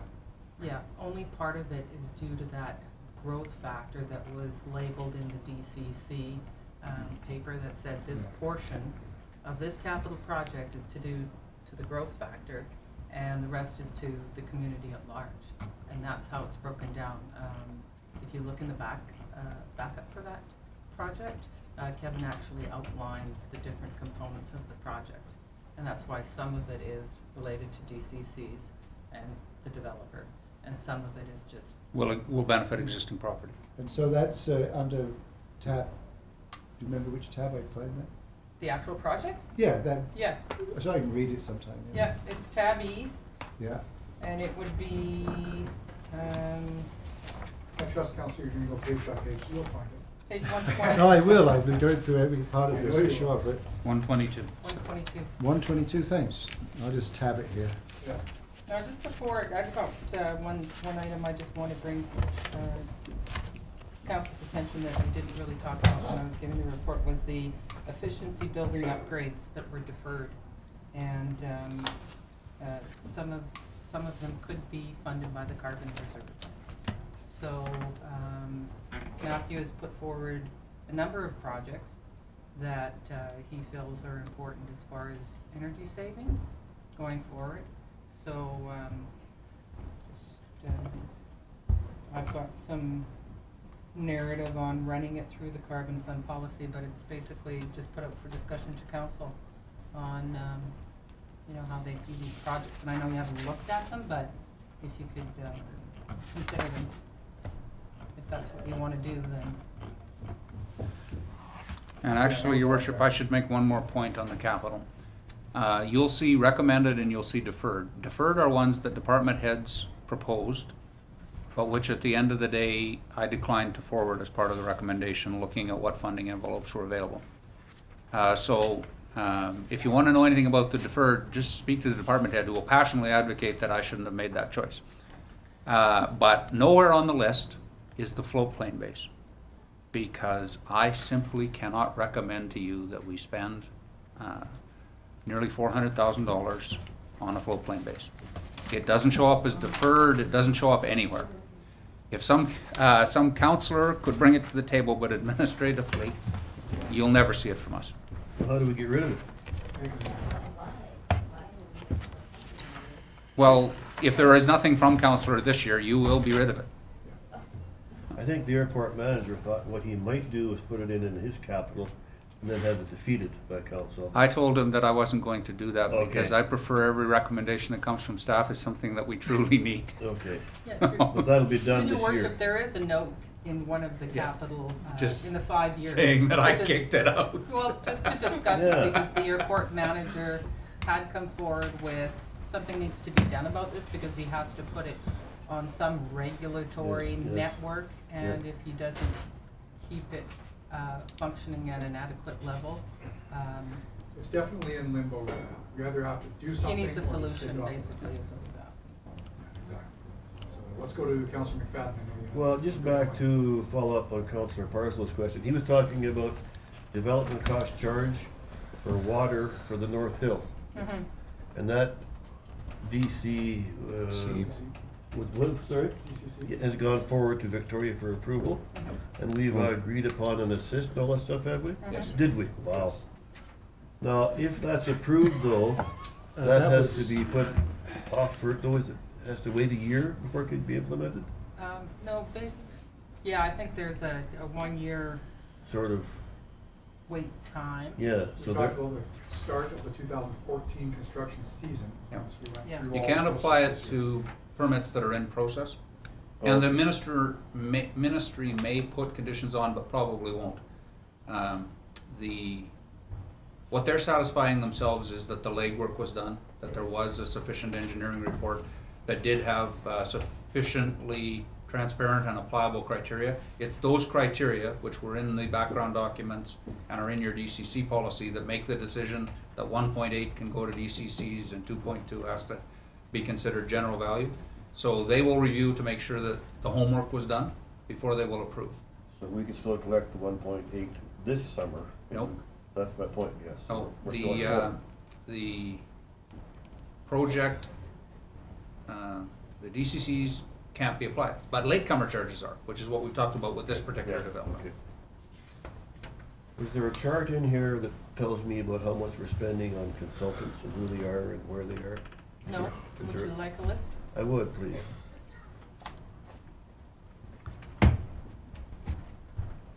We can't necessarily tell you who they are. Sorry? We can't necessarily tell you who they are. There are budget amounts, but, Yes. Some of it hasn't been allotted hasn't for been this year. hired yet. right? We haven't decided who the consultant might be for a report that council's asked for yet. Well, there's a couple I'd like to sever a relationship with, that's why I'm asking, I wanna know who they are. it's interesting that you want to sever relationships with people that you don't even know who they are. Oh, I know who they are. Oh, I know who they, I know exactly who they are. So does Sheriff. There's some for this year that haven't, like I said, might be budget amounts, but nothing's been approved yet on. All right, some of them. I'll, Well, I will refer you to the purchasing policy, I'll have to. which you may wish to read, and it will talk to you about whose jurisdiction it is to choose these consultants. Whose jurisdiction is that? Mine. You just approved the It's policy not a and voted in rhetorical. favor of it. Similarly, We don't have to resource it necessarily. No, that's right. Jim that's the whole chooses, point. but we don't have to, let's say, have 100,000 for somebody exactly. to write a carbon letter for us. The money's not there, Jim won't be hiring them. That's right. And exactly the same, I should say, on the Deputy Chief Administrative Officer. If you fund that position, you need to understand that I will fill it with whoever I choose, and I will write a job description for them in any fashion I choose. That's your job. That's my job. Your job is to decide whether there's money for it or not. Going down the line, Councillor Johnson? Yeah. What's that? Yeah, whatever. I'm not even listening. It is therefore recommended that the rate of 5.16 be maintained because it meets the affordability analysis, the equity test, and the long-term trend analysis measures. I don't know, what are those? What, any more detail? Just curious.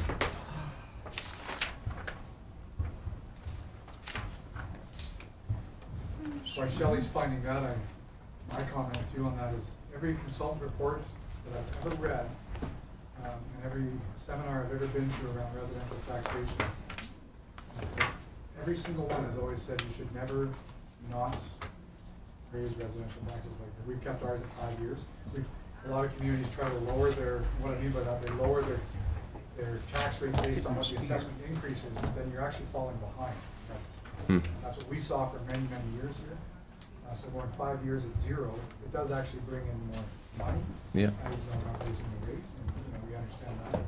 The difference between now and then is we have growth Yes. in the base where we Yeah, didn't have right. growth in the base before. but- It's a very good thing, by the way, this growth in the base. Very good thing.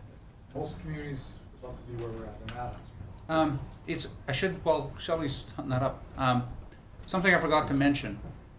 Consistently, counselors and the public, staff in fact, overestimate what the average value of our properties are and how many fall above and below the average. Our average residential assessment is lower than you might think, but more importantly than that, about 56% fall below the average. The average commercial assessment, around 390,000, is lower than people think, but staggeringly, 75% of the businesses fall below that. So there is a movement in taxation that you saw play out in the United States with their fiscal cliff, where it is considered acceptable to impose extra tax on the highest levels. So, I mean, you can't tax income, so for you, you're talking about the highest property levels. The way our residential and commercial assessments are distributed, any tax rate you set is going to do that. Any tax rate you set in business, Walmart, Canadian Tire, Safeway, they're going to pay the biggest increase. In fact, they're going to pay a huge percentage of all total increase. Anything you do with residential rates, about 60% of the properties aren't going to be affected at all, but the mayor, he's going to pay lots more. That's just the way we somehow have arrived at an assessment split that accomplishes what people are trying to accomplish now with differential rates. You can't levy differential rates. You can't say the rate for the mayor. You probably wouldn't anyway, but even if you can't say there's one rate for the mayor and one rate for everybody else, you have to apply a universal rate, but the way your assessments are distributed, you have the effect. You throw the bulk of the increases to the highest valued properties. Well, my check's gonna be 15,000 this year for residential. Mine's only 50. So, can we take 5 minutes, Shelley, before you go into that? I'm just gonna give him some information that he can follow up, and then Sure, he can sure. come back to me and talk to me about You it bet. later. Then we'll just take a Page recess. 42, Counselor? Pardon me? Page 42, Okay. you write these down. Okay. You can actually look at them later. Understood. Yeah. Let's just take 5 minutes. Okay, Let's let yeah. Legs grab a coffee. That's the equity. Okay. What commercial versus residential? It's not a lot of money, but it's some. Okay, we'll just, You know, it's What quite Ian nice. gives me and then I forward it. Yeah. we'll call the meeting back to order, and then I'm not sure if there's any more questions, if we were finished over here or not. So I think I just have one. you have a few. Okay, that'd be good. So we'll continue on with the questions, and then take this lovely binder home. And those who have a hard time falling asleep late at night, you've got something to read now. So. Go ahead, Shelley. Well, actually, just on page 146, it's just the 5-year capital plan with regards to the airport. And I'm just wondering, like Jim had mentioned about the floatplane days. So in this, there's $20,000 within that 5-year plan, and I'm just thinking, if we're not going to do anything with the floatplane base, why would we bother allocating funding for a dock? Because I forgot to take it out. Yeah, I was just going to say that. Yeah. That's been in the plan now for a couple of I years. adjusted all these totals when I took out the full pay base, but I forgot to take out the dock. Okay, I'm just saying, if we're not going to do anything with it, then No, we really that's don't need to allocate funds. good for catch, a but dock. that's actually been in the 5-year plan now for about 3 years. Yeah. That won't keep me awake now, thank you. We're going right now, Terry. We'll talk. What? We're having I don't care. a. Okay, sorry. Sit, where's my phone? What are you telling me? That's right. I was just. Not Wasn't sure. interested. Not interested. Sure. So, Jim. Yeah, Your Worship, I should also say, we expect that councillors reading this are going to have questions. And what we would like you to do is, as they occur to you, flip them to Shelley and I. We will answer them and copy all. Please. So any question that's asked, we will answer. the normal rule that if you're gonna spend staff time, you have to come to council and get a majority resolution to do it doesn't apply in the budget process. Shelley and I will spend as much time as any of you wish on any item that's in this document, including if there is a will from any councillor, we will sit down and go over line by line every item that's in the budget. Just to explain, yeah.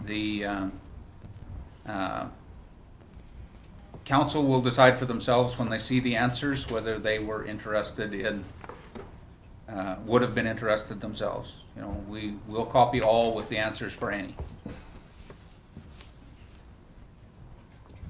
So if officially in the meeting though, is there any more questions? Questions today might be around the process or the assumptions, because we have a bit of reading to do on that. And in the back of this document, basically there's a lot of that background information that's in there to formulate or to help with the formulation for the front numbers. So, is there anything else then? Go ahead, Councillor. So we are just going to accept it in principle today, and any part of the plan is amendable at the next meeting. We're actually not even asking for that. No, Your right now next it's meeting, you're gonna have to make some decisions, because that's the pre-consultation meeting, so you have to decide what you're taking to the public. So actually at that meeting, you won't be approving anything in principle, you'll be approving what you're taking to the public, because you're making no decisions even in principle until you hear from your elected. Yeah, so this meeting, exactly that, is just to get the information. Yep. So you have it now, so next meeting, if there's changes, more information needed to make a decision, then we'll discuss it there. So we aren't making a resolution? No, no, not today, no. That wouldn't be fair to anybody. This is just, today is just to discuss the document. You receive it, don't you? Yeah. Yeah, We the probably report could. actually says receive and approve, but we don't actually want you to do that. We just want you to receive it. Yeah. Is the motion. Okay. There is a recommendation then. Yeah. But again, that just slipped through. We don't want you to approve anything. Not approved, No. no. Okay, so Councillor Malkinson? Sorry, your motion to receive it, is that what you're doing? Yeah, sure. Not I'll approved. second. Okay, Councillor Wilbur? That's Councillor Shamrock's sister. Yes, that's right. Is there, before I do the vote, because then we can adjourn, I just want to make sure there's no other questions at this time. No? Okay, so all those in favor? Anybody opposed? It's carried. And on that, there's nothing else then for the budget. There was nothing on the agenda, so motion to adjourn, sorry?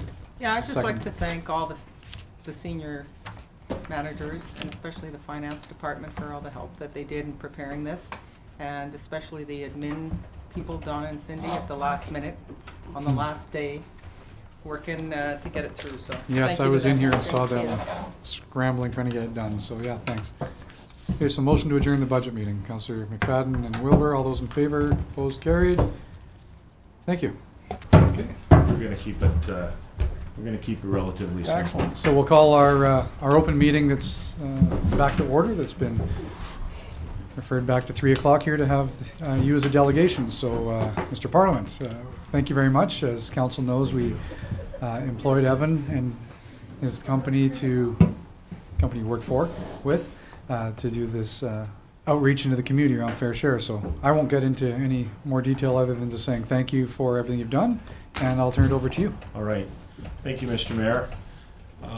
Boy, the press in this town is very impressive. They follow me around like I'm some kind of rock star, and I'm certainly not, but it's good to see that the press are participating in this. Before I hand you your official copy, I've got copies for everyone on council, copies for the CAO, Director of Finance. I've left a master copy with Director of Finance and Shelley, so if any members of the public would like a hard copy, I don't know what the city will charge you for that, but it'll come out of Fair Share funding. There's also an electronic copy through a PDF, so if anyone from the public would like a copy, just email me or through the city, get a hold of me, and I can send it to you. Shelley also has a PDF copy. Before I hand out the report, I know you've had a long day. It's 3 o'clock. You started, I understand, at 8:30 this morning, so I'm going to sort of highlight the report in about 15-20 minutes. I'm going to open it up to some questions. I'm going to leave you the report to digest, because I understand it's going to assist you for your 2013 budget deliberations. On the final note, I will say that the interest in this subject has been substantial. I've received a lot of emails. I've even received some personal phone calls. This is one political issue. This is, like, as Jim said, the golden goose for the city of Dawson Creek and what it provides for your operating and capital. But you've had some really good input from the public.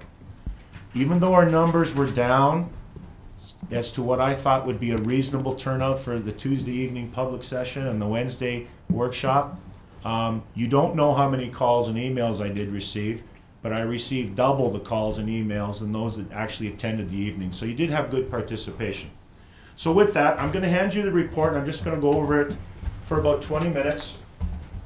We'll just follow it, not page by page. I'm just going to sort of give you the Colesville's version for today.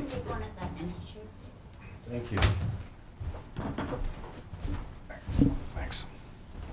There you go. Thank you.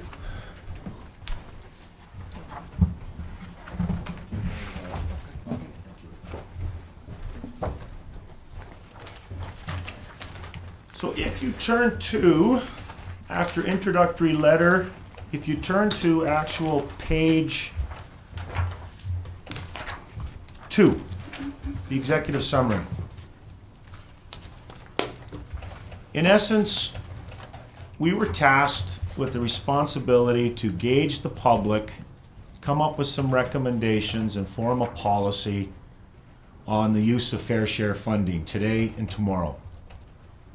You had a terms of reference identified in your RFP where you would like us to assess the risk as to possible reductions in fair share funding.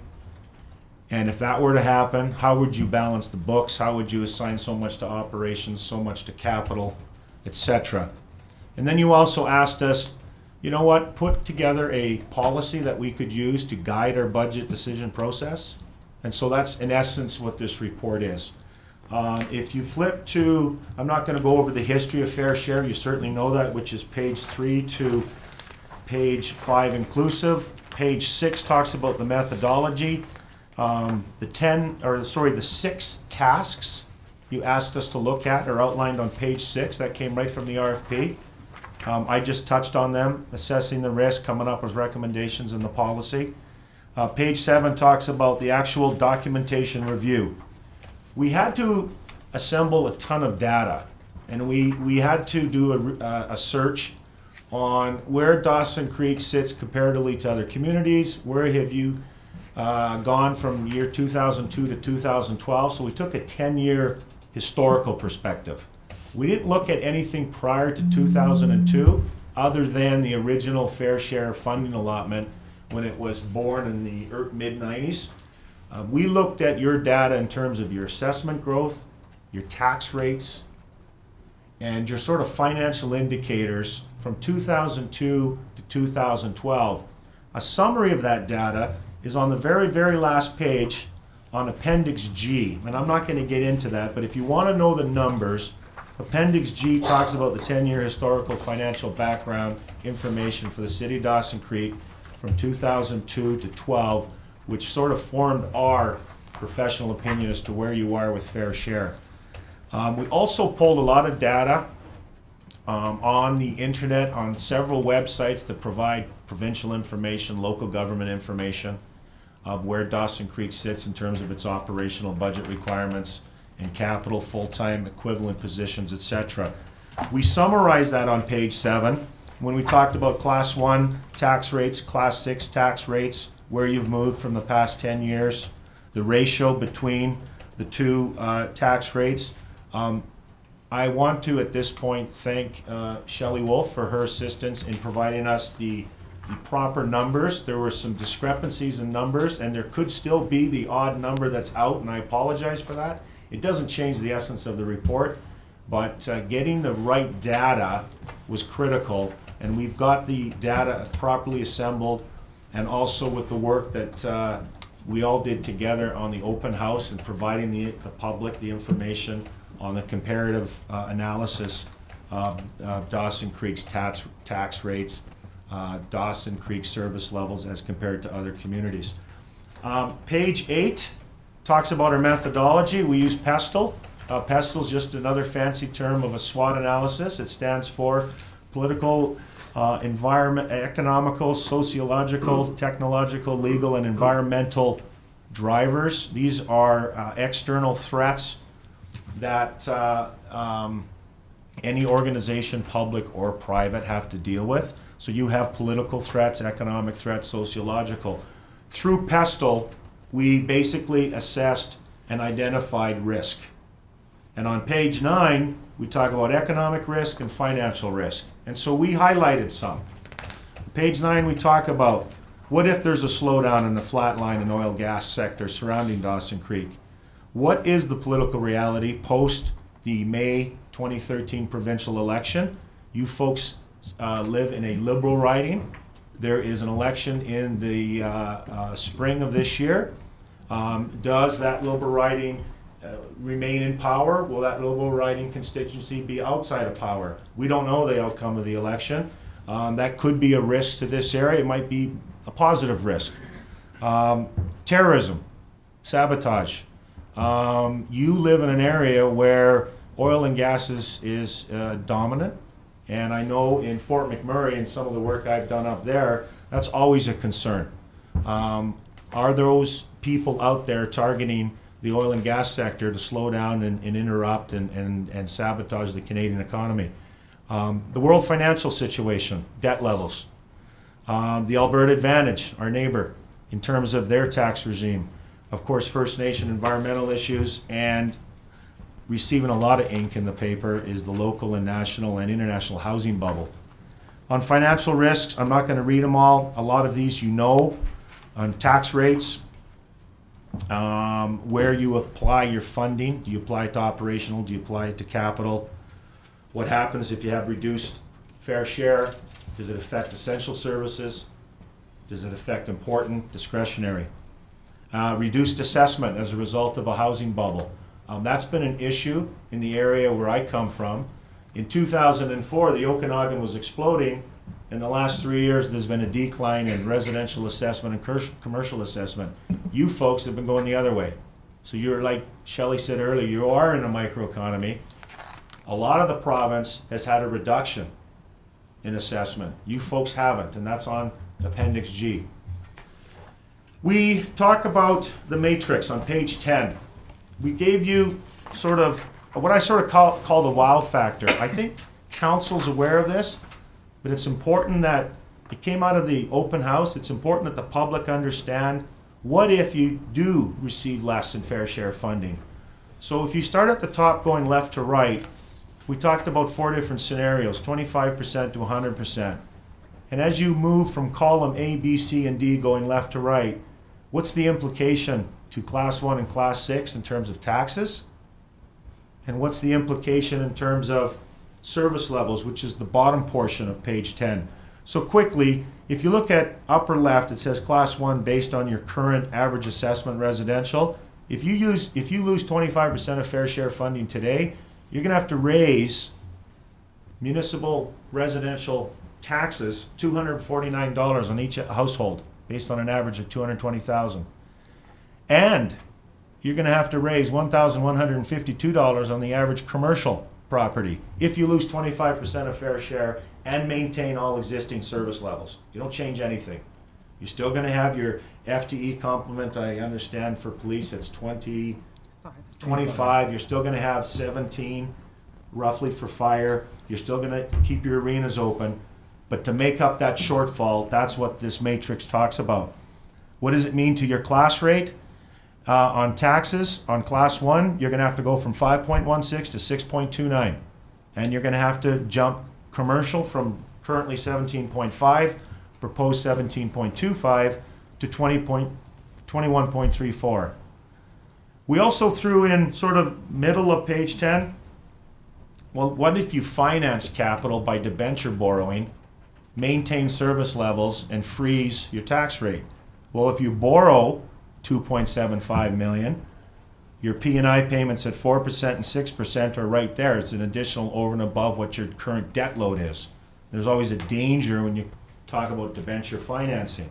But we threw that in there to give you an idea of what $2.75 million finance equates to. versus $11 million onto the right. It's over, and by the way, there's a period missing there. It's not $1 billion, it's 1.029 million on the P&I payments at 6%. So it gives you sort of an overview of what debenture financing would cost to compensate for a reduction of fair share.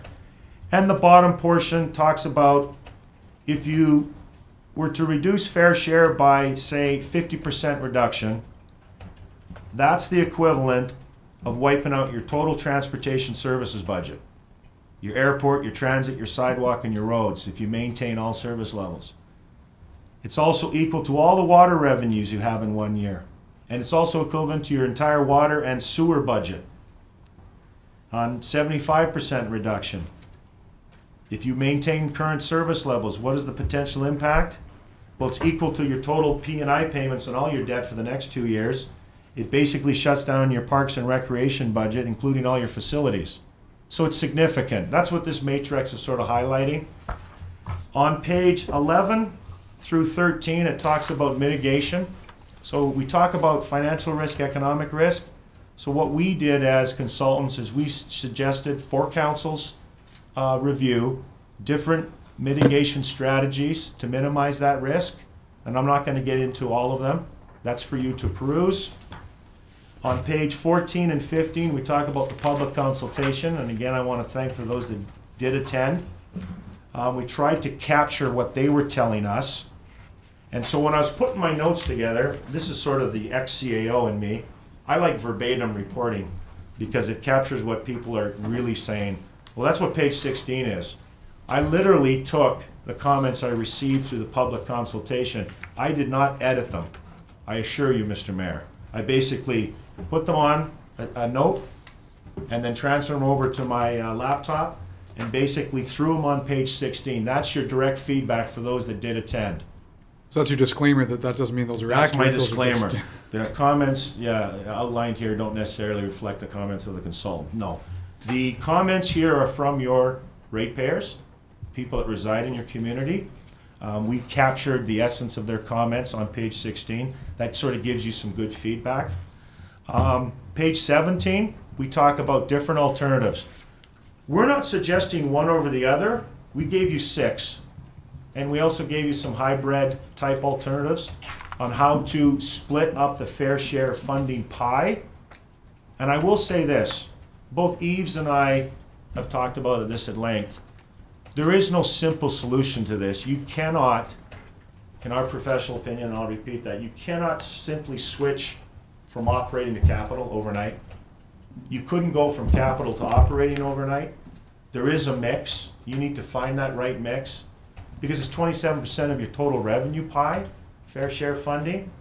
If you transfer all of fair share to capital and capital only, and it was essential services only, all you're going to be doing is putting that load on the taxpayer, and that taxpayer may not receive a benefit of that capital investment. Yeah. Conversely, if you decide to shift it all to operating, then your tax rate would be subsidized with fair share, and a large part of it is the current practice. That is the status quo. But then you're always going to be challenged to fund your water and fund your sewer from other sources. So you have to raise money, and that raises the tax rate even more for everybody because it's spread across the board. So I'm not here to suggest that you take your $11 million fair share funding and assign it to X, because it can't be done. You just can't assign it to one function.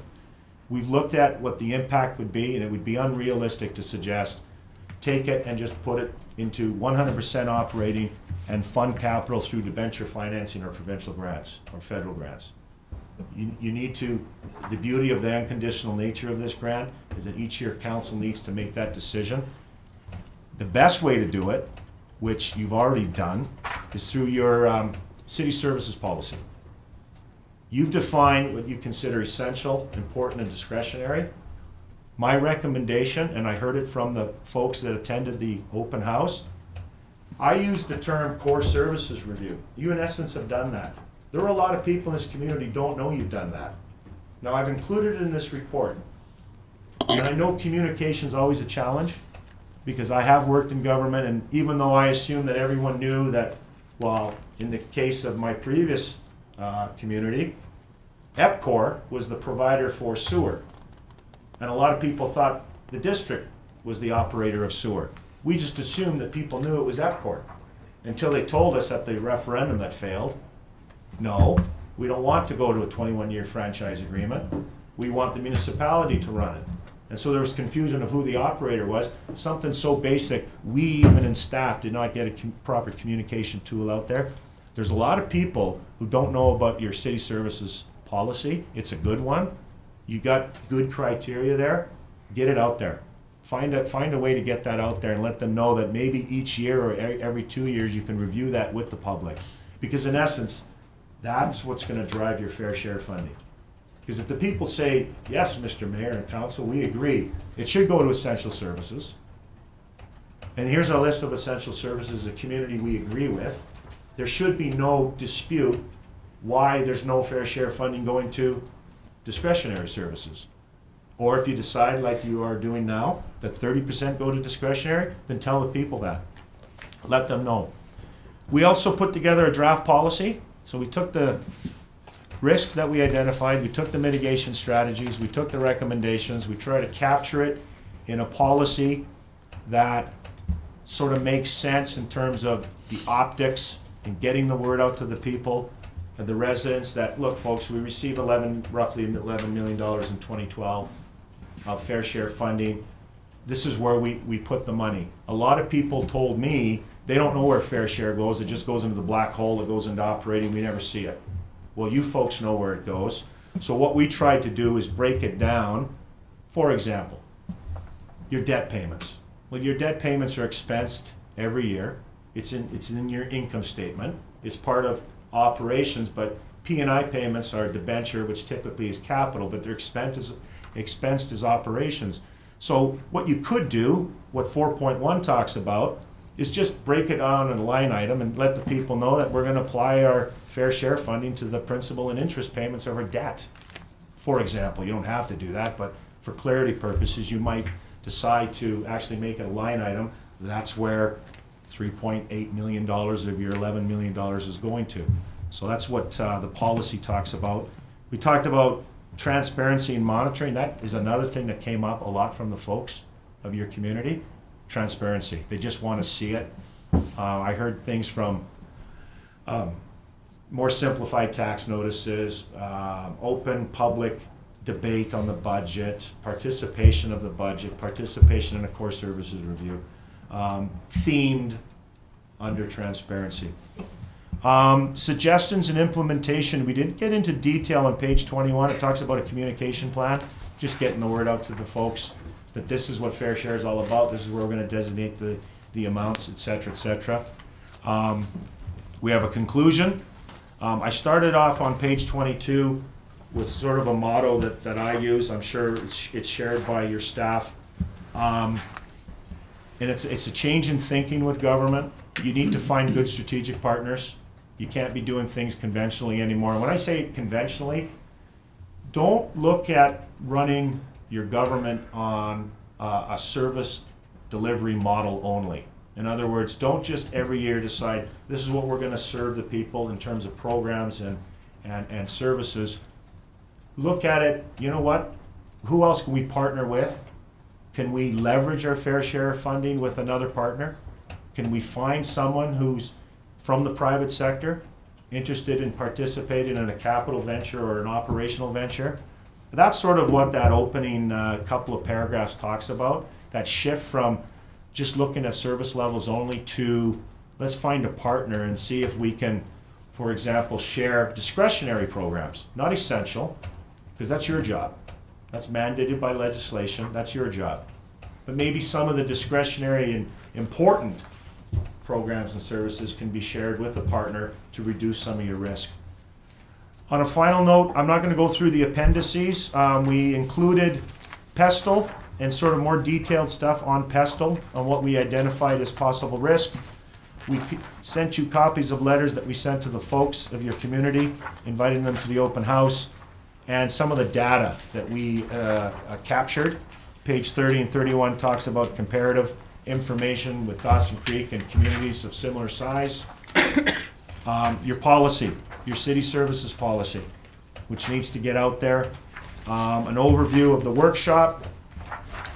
And also, I've attached only two, but to give you a flavor of some of the emails that I did receive, I just threw two on there. Protecting the names, certainly familiar with FOIP.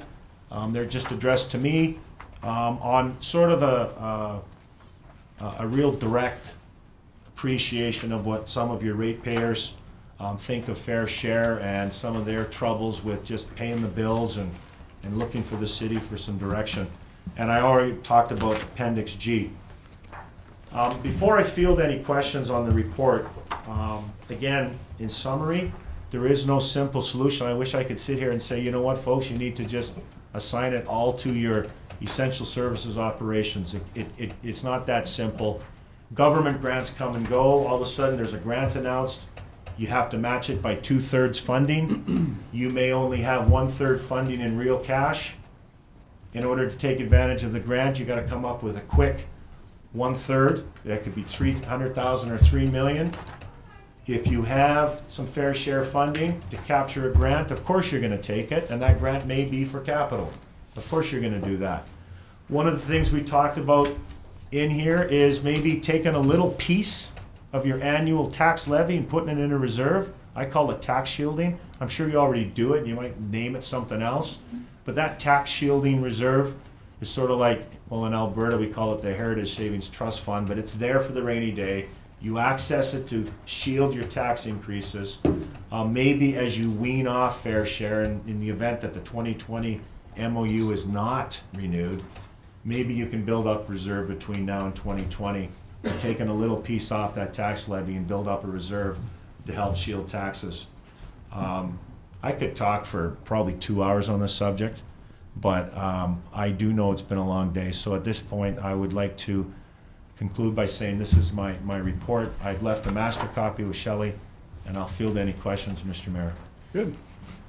Well, thank you very much again.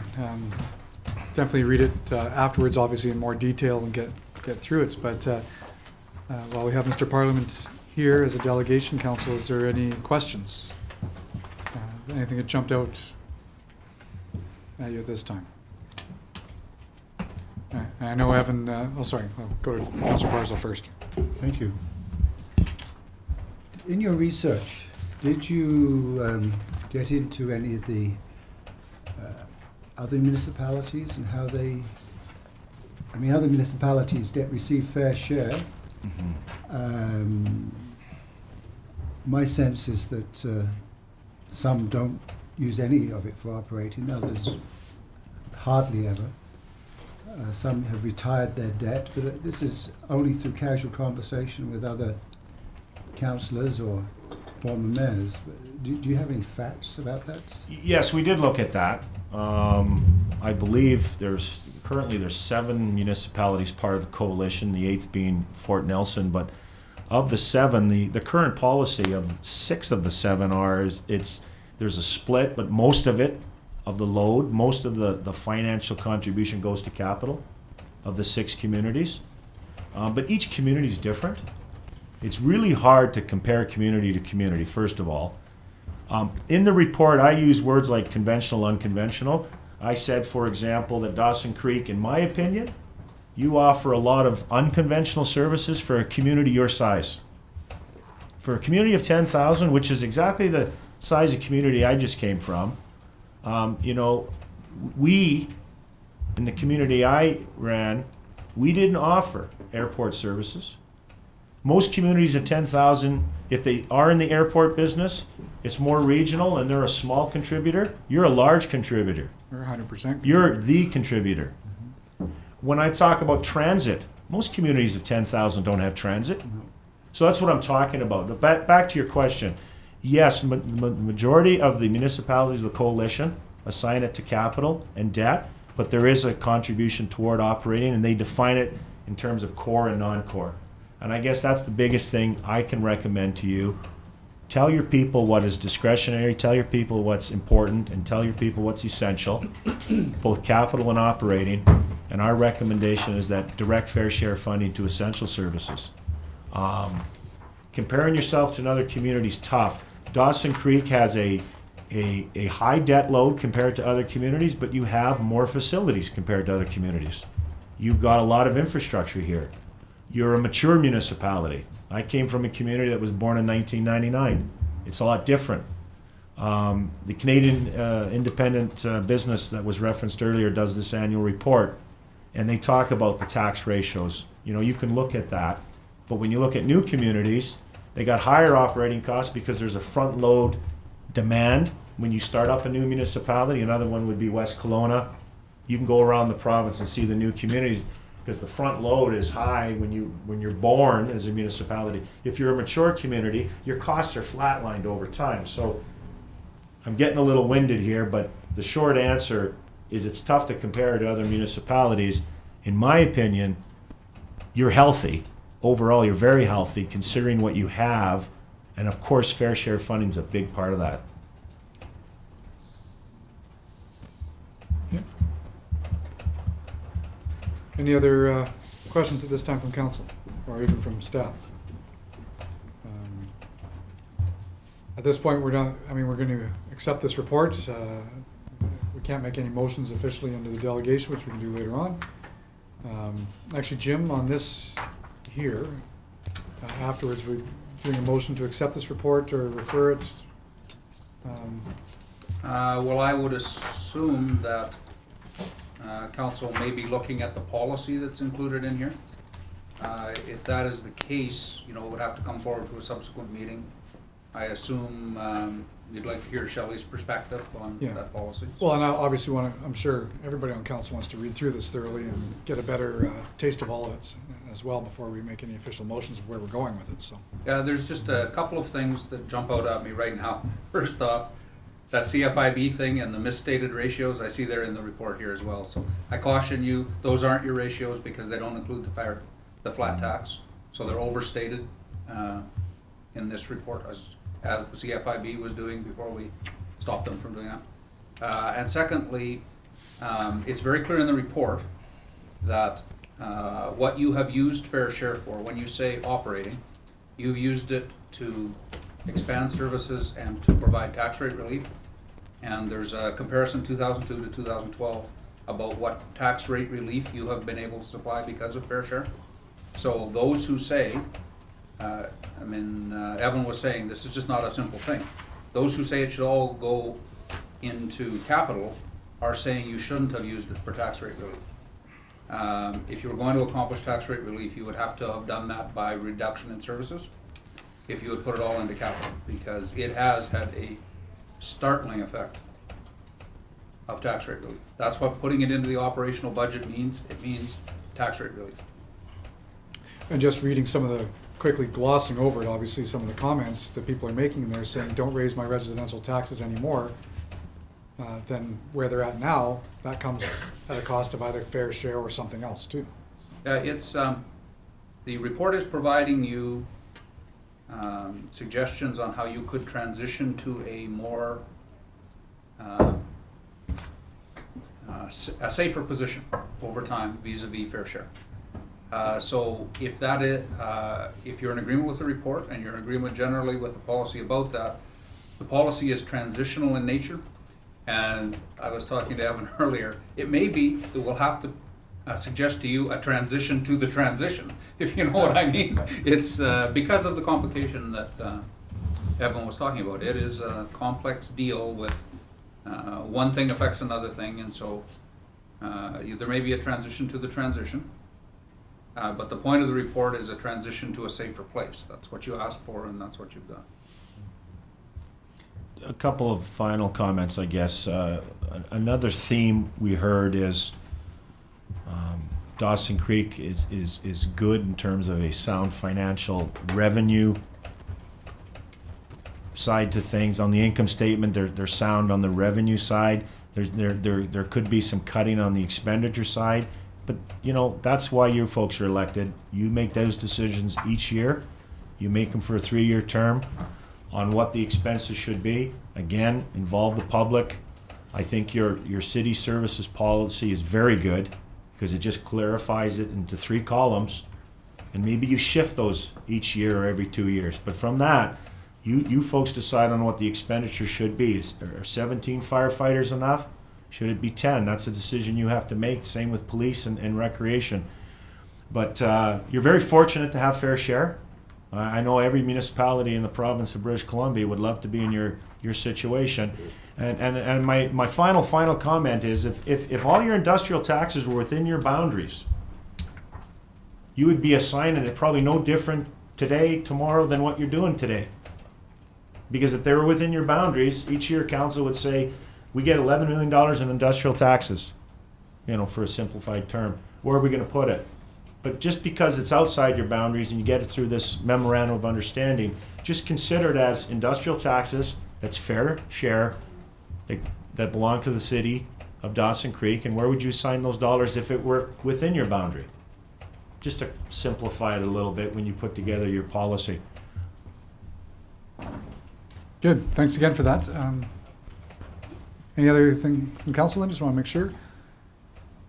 Go ahead, Charlie. Well, they made mention about the service policy. I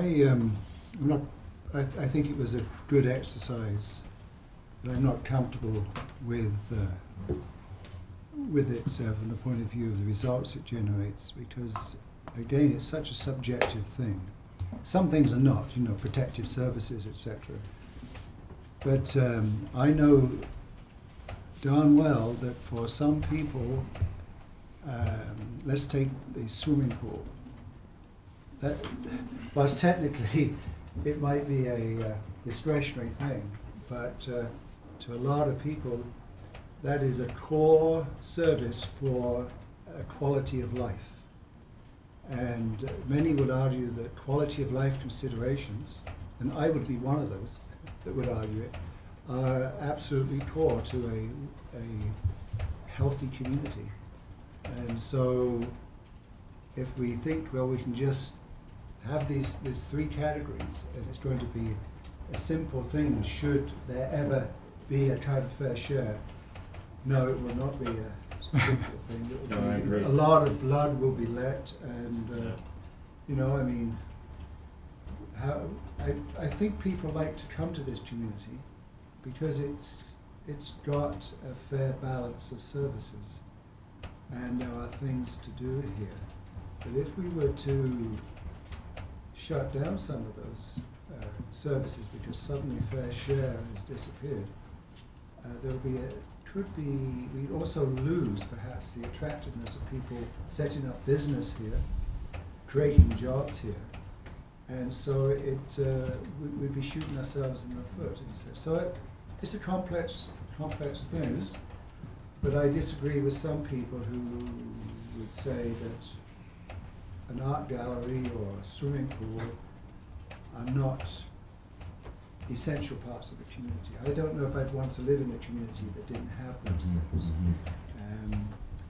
So it wouldn't be a simple community discussion should we ever be faced with that sort of challenge. That's an interesting comment from Councillor Parslow. Every year in local government, we have workshops and seminars on this subject. People expect hard infrastructure and hard what I call hard services. They expect that. They expect water, sewer, roads, and sidewalks. But the reason they move to your community is for the soft. And yet the soft is typically attacked. When I say soft infrastructure, your parks, your green space, your recreation facilities, your cultural facilities, your library, your art center, they're attacked because people feel that you should be spending money on the hard. But if you don't focus on the soft, no one will move to your community. Now I'm generalizing. Yeah. So there's always that balance. In essence, that's why this report talks about a mix. You can't just apply it all to one because you will hurt the other. But without hard services and hard infrastructure, you don't have a swimming pool because you need water and you need sidewalks, you need roads. You don't have that, you don't have a pool. But if you don't have a pool, you don't have people. It's the balance, right? You folks know that. You're elected. You understand how that works. Educate the public, get the public involved is the best thing I can recommend. It's not always easy, but based on my 3 months here, they certainly want to participate and they want to be part of that review of your city services policy. It's very gray. I mean, the world's not black and white. Unless you're a mathematician, which I'm not. Shelley is. Excellent.